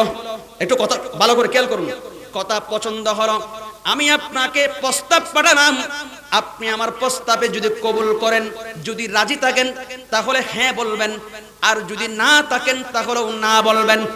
এই কমিটমেন্টের ভিত্তিতে একজন মানুষের সাথে দুইজন সাক্ষী নিয়ে আমরা একজন মহিলার কাছে যাই, তার কাছ থেকে ইজাজত আনে, আর তার কাছ থেকে তার জবাবটা এনে, এই ভিত্তিতে ইসলামী শরীর ভিত্তিকে আমার প্রশ্ন হচ্ছে, আমি একজন পুরুষ, ওই মহিলাকে তো আমি টাচ করলাম না, ওই মহিলাকে তো আমি ধরলাম না, না ধরে টাচ না করে এবং তার সাথে তার চেহারা না দেখে মাত্র মুখের ভাষায় যদি তার সাথে যদি পয়গাম পাঠিয়ে যদি আমার সাথে তার নেকা যদি হালাল হয়ে যায়, যদি বিবাহ যদি আকদের মাধ্যমে যদি কবুল হয়ে যেতে পারে, আমার গৌস পাক তো বেলায়েতের সম্রাট, আমার গৌস পাক যদি চাই, আল্লাহ আমার গৌস পাককে এমন ক্ষমতা দিয়েছেন, গৌস পাক বলতেছেন, আমি গৌস পাক ওই বেলায়েতের হাত দিয়ে আমি আমার আত্মল্লাহ ভরার মানুষকে আমি মুরিদ বানিয়ে নিলাম।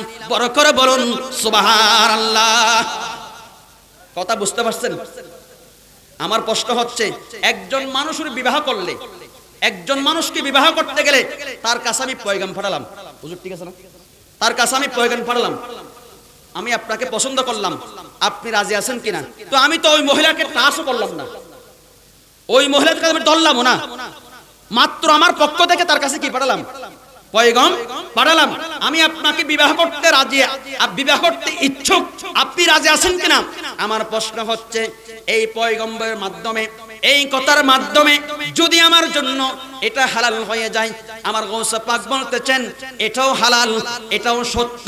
আমি গৌসে পাক চাইলে বাগদাদের জমিন থেকে ওই মুসলমানকে, ওই আমার ভক্ত মুরিদকে আমি আমার গৌসে পাকের মুরিদ বানিয়ে নিতে পারি। বড় করে বলুন সুবহানাল্লাহ। নাজারাতু ইলা বিলাদিল্লাহ খিজামান কাহরাদালাতিল আলা হুকুম ইত্তিসালি আসসালামাই বাদু শাহে। আমার গৌসে পাক বলতেছেন নজর মানে দৃষ্টি দেওয়া। কি দেওয়া? দৃষ্টি দেওয়া। নাজারাতু ইলা বিলাদ মানে কি? দেশ। বিলাদ মানে দেশ। কাহরাদালা মানে খারদালা মানে সরিষা। ও পৃথিবীর মানুষ, আমি গৌসে পাকের কাছে, আমি গৌসে পাককে আল্লাহ রাব্বুল আলামিন এত পাওয়ার দিয়েছেন, এত ভালো, এত 18,000 মাহলুককে চাই আমি যদি ইচ্ছা করে দেখার জন্য, তাহলে আমি গৌসে পাকের মনে হয় আমার হাতের মধ্যে একটা সরিষার দানা নিলে যেরকম এই সমগ্র কায়নাত হচ্ছে আমি গৌসে পাকের কাছে সেই রকম। বড় করে বলুন সুবহানাল্লাহ। এজন্য গৌসে পাক বাহরাতুল আসরার কিতাবের মধ্যে লিখতেছেন, আমার গৌসে পাক বলতেছেন যদি আমি গৌসে পাক বাগদাদের জমিনে অবস্থান করতেছি, আমার কোনো আমাকে মহব্বত করে, আমাকে ভালোবাসে, আর ভালোবাসা গরত নয়, মাহফিল তো গরত বোধ কেউ ঠিক না বেডিক হদা হুজুর আই জান্না ফারিস আওয়াজে মরে যাবো না। আপনি মারা যাচ্ছেন, রে সরকারের মাহফিল এসেছেন, এই সরকারের মাহফিল আপনাকে শক্তি সরকারের মাহফিলের প্রেমের কারণে দিয়ে দিবেন। বড় করে বলেন সুবহানাল্লাহ। আমার গৌসে পাক বলতেছেন আত্মল্লাপাড়া এলাকাবাসী যদি কোনো ভক্ত মুরিদ যদি আমাকে মহব্বত করে ডাক দেয়, ইয়া গৌসে পাক, ইয়া গৌসে পাক, ইয়া গৌসে পাক, আমাকে কি করলেন? আমাকে ডাক দিলেন, আমাকে স্মরণ করলেন। আমি গৌসে পাক কমিটমেন্ট দিলাম, আমি গৌসে পাক ওয়াদা করলাম, আমি গৌসে পাক বাগদাদের জমিন থেকে ওই আমার ভক্ত মুরিদ যদি ঘুমায়, রাত্রিবেলা ঘুমালে, ঘুমার মানুষ ঘুম যাওয়া মানে মারা যাওয়া, এক না দুই, এক কথা নয়। যে মানুষ মারা গেল, ওই মানুষ গুম গেল, কোনো তফাৎ আছে? আছে নাই? আমার গৌসে পাক বলতেছেন মানুষ যখন ইন্তেকাল করে তাকে কে কিরকম করতেছে সে বলতে পারে না, ঠিক তদ্রুপ ভাবে মানুষ ঘুমালেও তাকে কোথাও নিয়ে যাচ্ছে সে এটাও বলতে পারে না। ঠিক তদ্রুপ ভাবে আমার গৌসে পাক বলতেছেন আমি গৌসে পাককে মহব্বত করে যে আমি গৌসে পাককে ডাক দিলে, আমার গৌসে পাকের আলোচনা শুনলে যাদের অন্তর কাঁদে, যারা আমাকে মহব্বত করে, এরকম মহব্বতের যদি ছেলেও যদি হয় এবং নারীও যদি হয়, ছেলে মেয়ে উভয়ের কথা বলেছেন, যদি তার পর্দা সরে গিয়েছে, তার কাফনের কাপড়, তার পরনের কাপড় সরে গিয়েছে, আমি গৌসে পাক, আমি শাইনশে বাগদাদ পুরুষদের ক্ষেত্রে আমার গৌসে পাক বলতেছেন আমি ওই পুরুষের, ওই আশেক ভক্ত মুরিদের আমার বেলায়েতের হাত দিয়ে বাগদাদের জমিন থেকে তার আমি ওই সতরখানা আমি গৌসে পাক বেলায়েতের হাত দিয়ে ডেকে দিয়ে থাকি। বড় করে বলুন সুবহানাল্লাহ। মুসিবতে পড়ি যখন ডাকি তোমায় দস্তগীর, ঠিক না বেঠিক? গৌসে পাকের নাম জপিলে আল্লাহ পাওয়া যায়, ঠিক না বেঠিক? গৌসে পাক উনি এমন একজন জাত, এমন একজন মহাপুরুষ যার নাম ধরে দোয়া করলে ইয়া গৌসে পাক, আল্লাহ গৌসে পাকের সদকায় এটা হয়ে যাক। কারণ গৌসে পাক উনি এমন একজন ব্যক্তি ছিলেন যিনি মরা মানুষকে জিন্দা করেছেন, ঠিক না বেঠিক? গৌসে পাকের নাম জপিলে আল্লাহ পাওয়া যায়, আর মুহাম্মাদের নাম জপিলে কি পাওয়া যায়? বড় করে বলুন সুবহানাল্লাহ। যেখানে গৌসে পাকের নাম জপিলে আল্লাহ পাওয়া যায়, তো মুহাম্মাদের দুরূদ শরীফ পাঠ করলে খোদার খোদাই পাওয়া যাবে না? তো আপনারা তো দুরূদ শরীফ ভালো করে পড়তে চান না, আল্লাহ পাক আমাদেরকে বুঝার তৌফিক দান করুন, আমিন। সালাতু ইয়া রাসূলুল্লাহ, সালামুন ইয়া হাবিবাল্লাহ। আমার গৌসে পাক, আমি কথা আমার মূল বক্তব্যের মধ্যে নিয়ে আসতেছি। আমার গৌসে পাক বলেন আমি আল্লাহর সাথে এরকম আমার ডিটারমেন্ট হলো, কমিটমেন্ট হলো, যদি আমাকে মহব্বত করে ডাক দে, রাত্রিবেলা ঘুমালো, তার কাফনের, তার পরনের কাপড় যদি সরে যায়, আমার বেলায়েতের হাত দিয়ে আমি ওই ভক্ত মুরিদের কাপড় কানা আমি ঠিক করে দিই। বড় করে বলুন সুবহানাল্লাহ। এজন্য তাফসীর রুহুল মানব শরীফ আরো লিখতেছেন, আমার গৌসে পাক বলতেছেন হযরত ইব্রাহিম আলাইহিস সালাম, উনি আমাদের বাবা নাকি? বাবা না? উনি আমাদের আদি পিতা, ঠিক না বেঠিক? আমার গৌস পাক বলতেছেন আমার ইব্রাহিম খলিলুল্লাহ, বড় মজার কথা, একটু শুনবেন, শুনলে হবে না, একটু মনে রাখবেন। আমার গৌস পাক বলতেছেন ইব্রাহিম খলিলুল্লাহ উম্মতকে দুই ভাগে ভাগ করেছেন। কয় ভাগে? উম্মতকে দুই ভাগে ভাগ করেছেন। ওগো আল্লাহর নবীর উম্মত, একটু মনোযোগ দিয়ে শুনেন না। আপনি কি রকম নবীর উম্মত আমি জানি না। যে উম্মতের নবীর মাহফিল চলে উনি কিভাবে দোকানে বসে থাকতে পারে? যে উম্মত প্রকৃতপক্ষে উম্মত হলে কখনো দোকানদারি করতে পারবে না। কেননা যার কলবের মধ্যে আমার নবীর মুহাব্বত থাকবে, তিনি তো কখনো দুনিয়ার মুহাব্বত রাখতে পারবে না। সরকারের মাহফিল চলতেছে, আপনি কি রকম মানুষ, আপনি কি রকম নবীর উম্মত হয়েছেন আমার বুঝে আসতেছে না। আপনি কিভাবে রাস্তার মধ্যে হাঁটেন, আপনি কিভাবে গল্প করেন, আপনি কিভাবে দোকানদারি করেন। আরে দোকানদারি তো দোকানদারি নয়। নবীর এক সেকেন্ড, নবীর এক জর্রা পরিমাণ সময় যদি নবীর প্রেমে যদি আপনি ব্যয় করতে পারেন, খোদা কি কসম করে বললাম, কাল কিয়ামতের ময়দানে আপনার এই সময়টুকু আপনার জন্য নাজাতের ওসিলা বনবে। বড় করে বলুন সুবহানাল্লাহ। দলিল হচ্ছে আখলিস দীনাকুম ইয়াকফিকাল আমল। আমার রাসূল বলেছেন উম্মতে আমল করো কম, কিন্তু কম আমল করেছো, অল্প আমল করেছো, অল্প আমল করেছো, এই অল্প আমলটুকু কিয়ামতের ময়দানে তোমার জন্য নাজাতের উসিলা বনবে। বড় করে বলুন সুবহানাল্লাহ। আমার আলোচনা সেদিকে নয়, আমি যেদিকে বলতে চেয়েছিলাম, আমার গৌস পাক বলতেছেন আমাদের আব্বাজান, আমাদের সকলের আব্বাজান হযরতে ইব্রাহিম খলিলুল্লাহ উম্মতকে কয় ভাগে ভাগ করেছেন? দুই ভাগে ভাগ করেছেন। হুজুর এটা কি রকম কথা, কোনোদিন তো শুনি নাই। কারণ এটা আমি বলতেছি না, এটা বলতেছেন কে? এটা বলতেছেন কে? আল্লাহ। উপরে তোলা হাত তোলা মানে কার? আল্লাহ। আল্লাহ বলতেছেন কোরআন শরীফের আয়াত, আমার হুজুর এদিকেও হাবাস সাপ, আবার বাম দিকেও হাবাস সাপ, দুই হাবাজের মাঝখানে আমি গয়রে হাবাস সাপ বসেছি, কোনো ভয় নাই। কোরআন শরীফ তেলাওয়াত করলো, ভুল হলে নিচ থেকে সেটা সংশোধন করে দিবে, ঠিক না বেঠিক? কারণ হাবাস সাহাবরা থাকলে অন্তর প্রশান্তি লাগে, ঠিক না বেঠিক? এমন একজন হাবাসদের ব্যাপারে কি বলবো, ওনাদের সিনে পাক সম্পর্কে তো নবী হাদিসের মধ্যে বলেছেন কিয়ামতের ময়দানে জাহান্নামের আগুন যারা জাহান্নামে হবে, জাহান্নামে যখন নিক্ষেপ করবে ওই সিনাকে এমন ভাবে আগুন দিয়ে পোড়ানো হবে, কিন্তু আগুন এক ফোঁটা ওখানে লাগবে না। বড় করে বলুন সুবহানাল্লাহ। এজন্য পবিত্র কালামুল্লাহ শরীফের মধ্যে ইরশাদ হয়েছে ফামান তাবিআনি ফাইন্নাহু মিন্নি ওয়া মান আসানি ফাইন্নাকা আনতা আজিজুল হাকিম। ঠিক আছে নাজুল, এটা কোরআন শরীফের আয়াত। আমার ইব্রাহিম খলিলুল্লাহ ইব্রাহিম আলাইহিস সালাম নিজের উম্মতদেরকে কয় ভাগে ভাগ করেছেন? একটু বড় করে বলুন, কয় ভাগে? দুই ভাগে ভাগ করেছেন। আল্লাহর কাছে ফরিয়াদ করে দুই হাত তুলে দোয়া করতেছেন, আল্লাহ আমার উম্মতদেরকে আমি দুই ভাগে বিভক্ত করলাম। আল্লাহ বলেন ইব্রাহিম কি রকম আমাকে একটু খুলে বলো। ইব্রাহিম, আচ্ছা আল্লাহকে নজর রাখবে না, কিন্তু এটা দুনিয়ার মানুষকে শিক্ষা দেওয়ার জন্য। ইব্রাহিম আমাকে একটু খুলিয়ে বলো। ইব্রাহিম খলিলুল্লাহ বলতেছেন আল্লাহ আমার উম্মতকে আমি দুই শ্রেণী ভাগ করলাম। তো আমার আল্লাহ বলতেছেন ও ইব্রাহিম কি করতাম? আমার প্রশ্ন হচ্ছে আল্লাহ আমি দুই ভাগে বিভক্ত করেছি, এক ভাগ আপনাকে নিতে হবে আর এক ভাগ আমার কাছে রাখতে হবে। ঠিক আছে রাখলাম।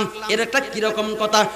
আল্লাহ এক ভাগ হচ্ছে যারা গুনাহগার, যারা বদকার, যারা পাপ করেছে, যারা গুনাহ করেছে, যারা দোষ করেছে, যারা মদ খেয়েছে, যারা আমার কথা শুনে নাই, যারা আমার তৌহিদের বাণী আপনার দেওয়া হুকুম যারা অমান্য করে ইসলাম গ্রহণ করে নাই, যারা ইসলাম গ্রহণ করার পর যারা মুশরিক রয়ে গেছে, গুনাহগার রয়ে গেছে, আল্লাহ তাদেরকে আমি আপনার কাছে দিয়ে দিলাম। এবং যারা জান্নাতি, যারা নেককার মুমিন, আল্লাহ আমি তাদেরকে আমার কাছে রেখে দিলাম। বড় করে বলুন সুবহানাল্লাহ। কে বলছেন এটা? ইব্রাহিম খলিলুল্লাহ। আর আমার নবী কি বলেছেন জানেন? তাফসীর রূহুল মানবে শরীফের 15 পারার মধ্যে রূহুল মানবে শরীফ এই কথাগুলো নোট করতেছেন।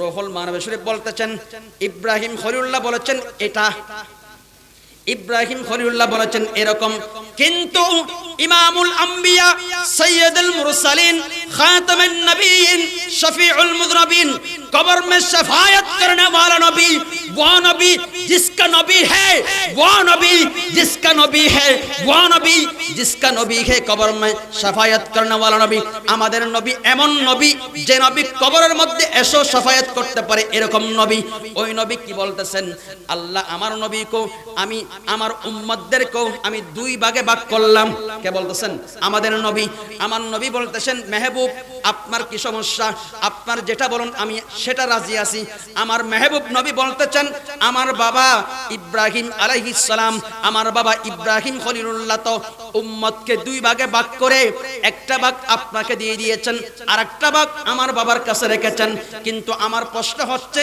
আমিও সেরকম করব কিন্তু আমার বিষয়টা হচ্ছে একটু ভিন্ন রব্বুল আলামিন আল্লাহ আমি আপনার কাছে বলতে চাই আমার যে সমস্ত গুনাহগার বান্দারা রয়েছেন যাদের জন্য রব্বি হাবিলি উম্মতি রব্বি হাবিলি উম্মতি রব্বি হাবিলি উম্মতি রব্বি হাবিলি উম্মতি বলে বলে যে নবী এখনো পর্যন্ত মদিনাতুল মুনাওয়ারার মধ্যে এখনো ক্রন্দন করতেছেন আমার নবী যদি কোনো আশিককে প্রশ্ন করা হয় খোদা কি কসম করে বলতেছি আমার নবী হায়াতুন নবী আমার নবী জিন্দা নবী নবী মরে নাই নবী মরে নাই নবী এখনো জিন্দা রয়েছে সোনার মদিনায় যদি আপনি প্রকৃতপক্ষে যদি উম্মত হয়ে থাকেন ওই নবীর রওজার সাথে কান লাগিয়ে দিয়ে থাকেন নবী এখনো বলতেছেন রব্বি হাবিলি উম্মতি রব্বি হাবিলি উম্মতি বলে বলে কান্না করতেছেন বড় করে বলুন সুবহানাল্লাহ নারে তাকবীর আল্লাহু আকবার নারে রিসালাত ইয়া রাসূলুল্লাহ নারে গাউসিয়া ইয়া রাসূলুল্লাহ শাহিনশাহে মদিনা শাহিনশাহে শ্রীকোট সালাতুন ইয়া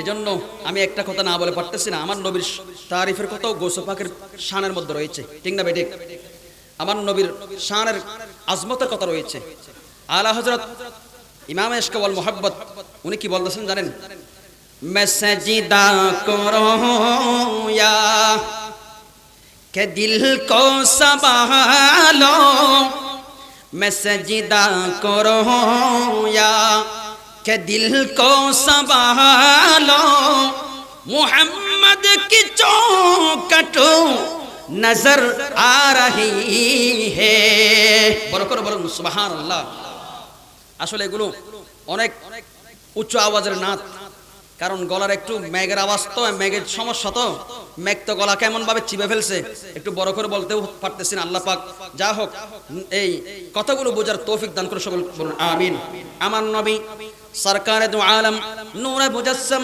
হায়াতুন নবী জিন্দা নবী महबूब नबी रहमतुल्लिल आलमीन कब्र में शफायत करने वाला नबी আমার নবী বলতে চান আল্লাহ আমার বাবা ইব্রাহিম খলিলুল্লাহ উম্মতকে দুই ভাগে ভাগ করে এক ভাগ আপনাকে দিয়ে ফেলেছেন আর এক ভাগ আমার বাবার কাছে রেখেছেন আল্লাহ আমিও সেটা করতে চাই আমার নবী আমার আল্লাহ বলেন ওগো আমার মেহবুব নবী আপনি কি করতে চান বলুন আমার নবী বলেন আল্লাহ রব্বুল আলামিন আমি আমার গুনাহগার উম্মতকে আমি আপনার ভাগে দেব না আমার গুনাহগার উম্মতকে আমি আপনার জিম্মাদারি দেব না আপনার কাছে অর্পণ করব না কেননা আমি 63 বছর হায়াতের মধ্যে হায়াতে জিন্দেগীর মধ্যে আমি নবী পাক সাহেবুল আওলাদ আমি দয়াল নবী মেহবুব নবী শুধুমাত্র 63 বছর হায়াতের মধ্যে আমি আমার উম্মতের কথা স্মরণ করেছি উম্মতের জন্য কান্না করেছি আমি আমার দয়াল নবীকে আমার জিম্মাদারি আমার গুনাহগার উম্মতদেরকে আমি আমার হাতে রাখলাম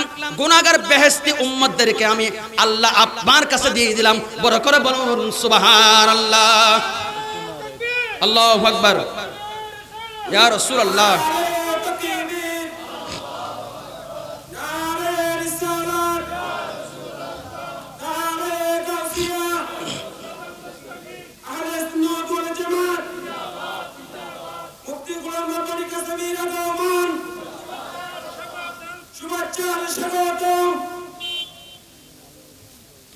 সম্মানিত হাজিরিন আজকে মাহফিলের প্রধান বক্তা প্রধান ওয়াজির বিশিষ্ট মিডিয়া ব্যক্তিত্ব Channel I Y TV Asian টিভির সম্মানিত আলোচক সুন্নি জনতার বরিষ্ঠ কণ্ঠস্বর হযরতুল আল্লামা জনাবে মাওলানা এতে সোনার মদিনায় কাঁদে নহাদরত নহাদল্লাহ তো হাদিলে ও হাসিবে বলছেন ওনারা উর্দু না তো বুঝবেন দে বাংলা গাইড আপনারা উর্দু বুঝবেন না সেটা বাংলা বলতেছি একটু সবাই বলুন মন কাঁদে একবার যেতে সোনার মদিনায় মন কাঁদে একবার যেতে সোনার মদিনায় আরে কিভাবে যাই কি করে যাই কিভাবে যাই কি করে যাই যাবার সম্বল নাই মন কাঁদে একবার যেতে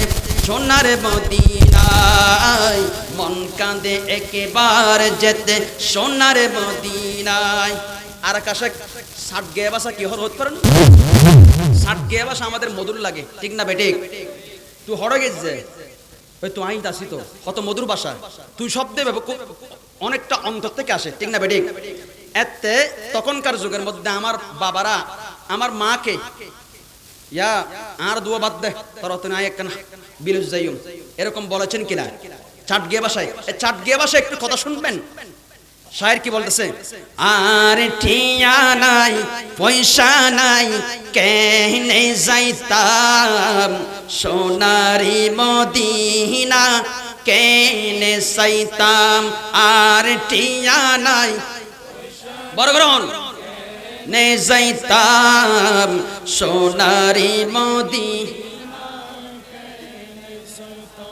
মনে হতে যাইবাল্লাই কিন্তু টিয়া পয়সা নাই ঠিক না বেঠিক মনোহর না অনর্থ মনোহর আর মনোহর হতে মনে হতে যাইবাল্লাই কিন্তু টিয়া পয়সা নাই মনে হর ফাকির মতো উড়াল মারিতাম আর টিয়া নাই পয়সা নাই কেনে যাইতাম সোনারি সেনে সাইতাম আল্লাহ সোনারি মদিনা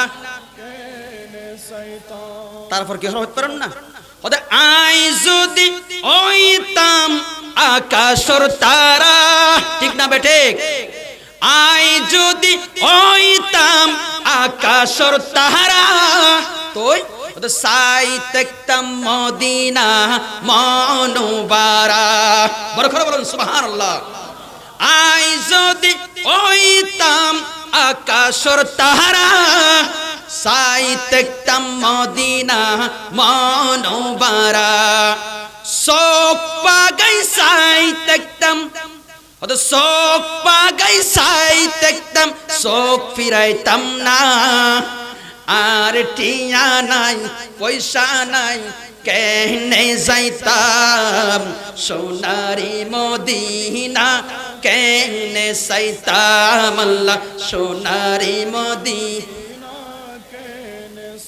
ইবে তো বাংলা নন্দা না আর আলা হযরত কি হর করতেন না আলা হযরত হদ্দে मैं मुजरिम हूं आका मेरे साथ ले लो शुरू दे होना चमके तुझसे पाते हैं सबों पाने वाले चमके तुझसे पाते हैं सबों पाने वाले मेरा दिल भी चमका दे चमकाने वाले आला हज़रत कोल और मैं मुजरिम हो आका बरखरा बोलन सुभान अल्लाह मैं मुजरिम हूँ आका किसको कहती है बुझन नहीं অত বুঝেন ইয়া রাসূলুল্লাহ আমি তো মুজরিম আমি তো কয়েদি আমি হারাম কয়েদি আমি আসামি और मैं मुजरिम हो आका मुझे साथ ले लो বরকত বলুন সুবহানাল্লাহ অত বুঝলে অন্তর কাঁদে मैं मुजरिम हो आका मुझे साथ ले लो कि रास्ते में है जा बजाताने वाले चमक तुझसे पाते हैं सबों पाने वाले मेरा दिल भी चमका दे চমকানে वाले বড় করে বলুন সুবহানাল্লাহ। এজন্য আমার দয়াল নবী আকা নবী আমাদের পথ প্রদর্শক রহমতুল লিল আলামিন বলতেছেন, রব্বুল আলামিন আমার বাবা ইব্রাহিম খলিলুল্লাহ উম্মতকে দুই ভাগে ভাগ করেছেন, গুনাহগারকে আপনার কাছে দিয়েছে, নেককারকে ওনার কাছে রেখেছেন। আল্লাহ আমি সেরকম করব না, আমি আপনার কাছে একটু কমিটমেন্ট চাচ্ছি, আপনার কাছে একটু আমি এরাদা চাচ্ছি, আপনার অনুমতি চাচ্ছি। রব্বুল আলামিন আল্লাহ বলেন, ওগো আমার দয়াল নবী, যে জন্য আপনার জন্য সমগ্র কায়নাত সাজানো হয়েছে, সমগ্র কায়নাত আপনার জন্য সাজানো হয়েছে, সমগ্র জগৎ আপনার জন্য সাজানো হয়েছে, আমি কিয়ামতের ময়দান আমি কায়েম করব শুধুমাত্র আপনি নবীর শান বর্ণনা করার জন্য। কিয়ামত কায়েম করব আপনি নবীর মাকান কতটুকু জানার জন্য, চেনার জন্য। ময়দানে মাহশরে গোড়া কায়নাতকে বুঝিয়ে দেব আমার নবীর আজমত কতটুকু, আমার নবীর শান কতটুকু। এজন্য শায়ের বলতেছেন, খুদা কি আজমত ক্যা হে, খুদা কি আজমত ক্যা হে, মুহাম্মদ মুস্তাফা জানে। সুবহানাল্লাহ বলবেন না? বড় করে বলুন সুবহানাল্লাহ, আরো বড় করে বলুন সুবহানাল্লাহ। খুদা কি আজমত ক্যা হে, মুহাম্মদ মুস্তাফা জানে। বড় করে বলুন সুবহানাল্লাহ। তারপর মাকামে মুস্তাফা ক্যা হে, মুহাম্মদ কা খুদা জানে। বড় করে বলুন সুবহানাল্লাহ। এজন্য আমার রব্বুল আলামিন সূরা দুহার মধ্যে বলে দিয়েছেন, হাবিব আপনাকে কিয়ামতের ময়দানে এমন দেওয়া হবে, এমন এমন এমন নিয়ামত দেব যেটা আপনি কল্পনা করতে পারবেন না। বড় করে বলুন সুবহানাল্লাহ। এজন্য আমার দয়াল নবী বলে দিয়েছেন, আমি আবারও স্মরণ করে দিচ্ছি, তাফসীরে রূহুল মারবে শরীফের মধ্যে 15 নম্বর পারার মধ্যে রূহুল মারবে শরীফ লিখতেছেন, আমার দয়াল নবী বলতেছেন, আল্লাহ আমার বাবা ইব্রাহিম খলিলুল্লাহ বলেছেন এরকম, কিন্তু আমি এরকম চাই না। আমি চাচ্ছি আল্লাহ আমার নেককার সলিহিন বান্দাগণ যারা আপনার কথা মেনেছে, যারা আমানতু বিল্লাহি শুনেছে, ওয়া মালাইকাতিহি শুনেছে, ওয়া কুতুবিহি শুনেছে, ওয়া রুসুলিহি শুনেছে, ওয়াল ইয়াউমিল আখির শুনেছে, ওয়াল ইয়াউমিল আখিরি ওয়াল কদরি শুনেছে, ওয়াল কদরি মিনাল্লাহি তাআলা ওয়াল বাসি বাদাল মউতের অন্তর্ভুক্ত হয়েছে। আল্লাহ আমি তাদেরকে আপনার কাছে দিয়ে দিলাম।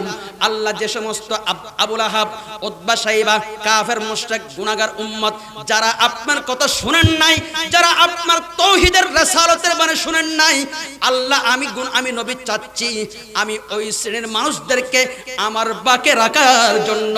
বড় করে বলুন সুবহানাল্লাহ, আরো বড় করে বলুন সুবহানাল্লাহ। যে নবী 63 বছর কান্ডন করে নবী শুধু বলেছেন রব্বি হাবিলি উম্মতি, বলে যাওয়ার পরও আল্লাহর সাথে ডিটারমেন্ট কমিটমেন্ট করতেছে, আল্লাহ নেককারগুলো আপনাকে দিয়ে দিলাম, কিন্তু গুনাহগার উম্মতের ভাগীদার আমি নবী নবুয়তের হাতে নিলাম। বড় করে বলুন সুবহানাল্লাহ।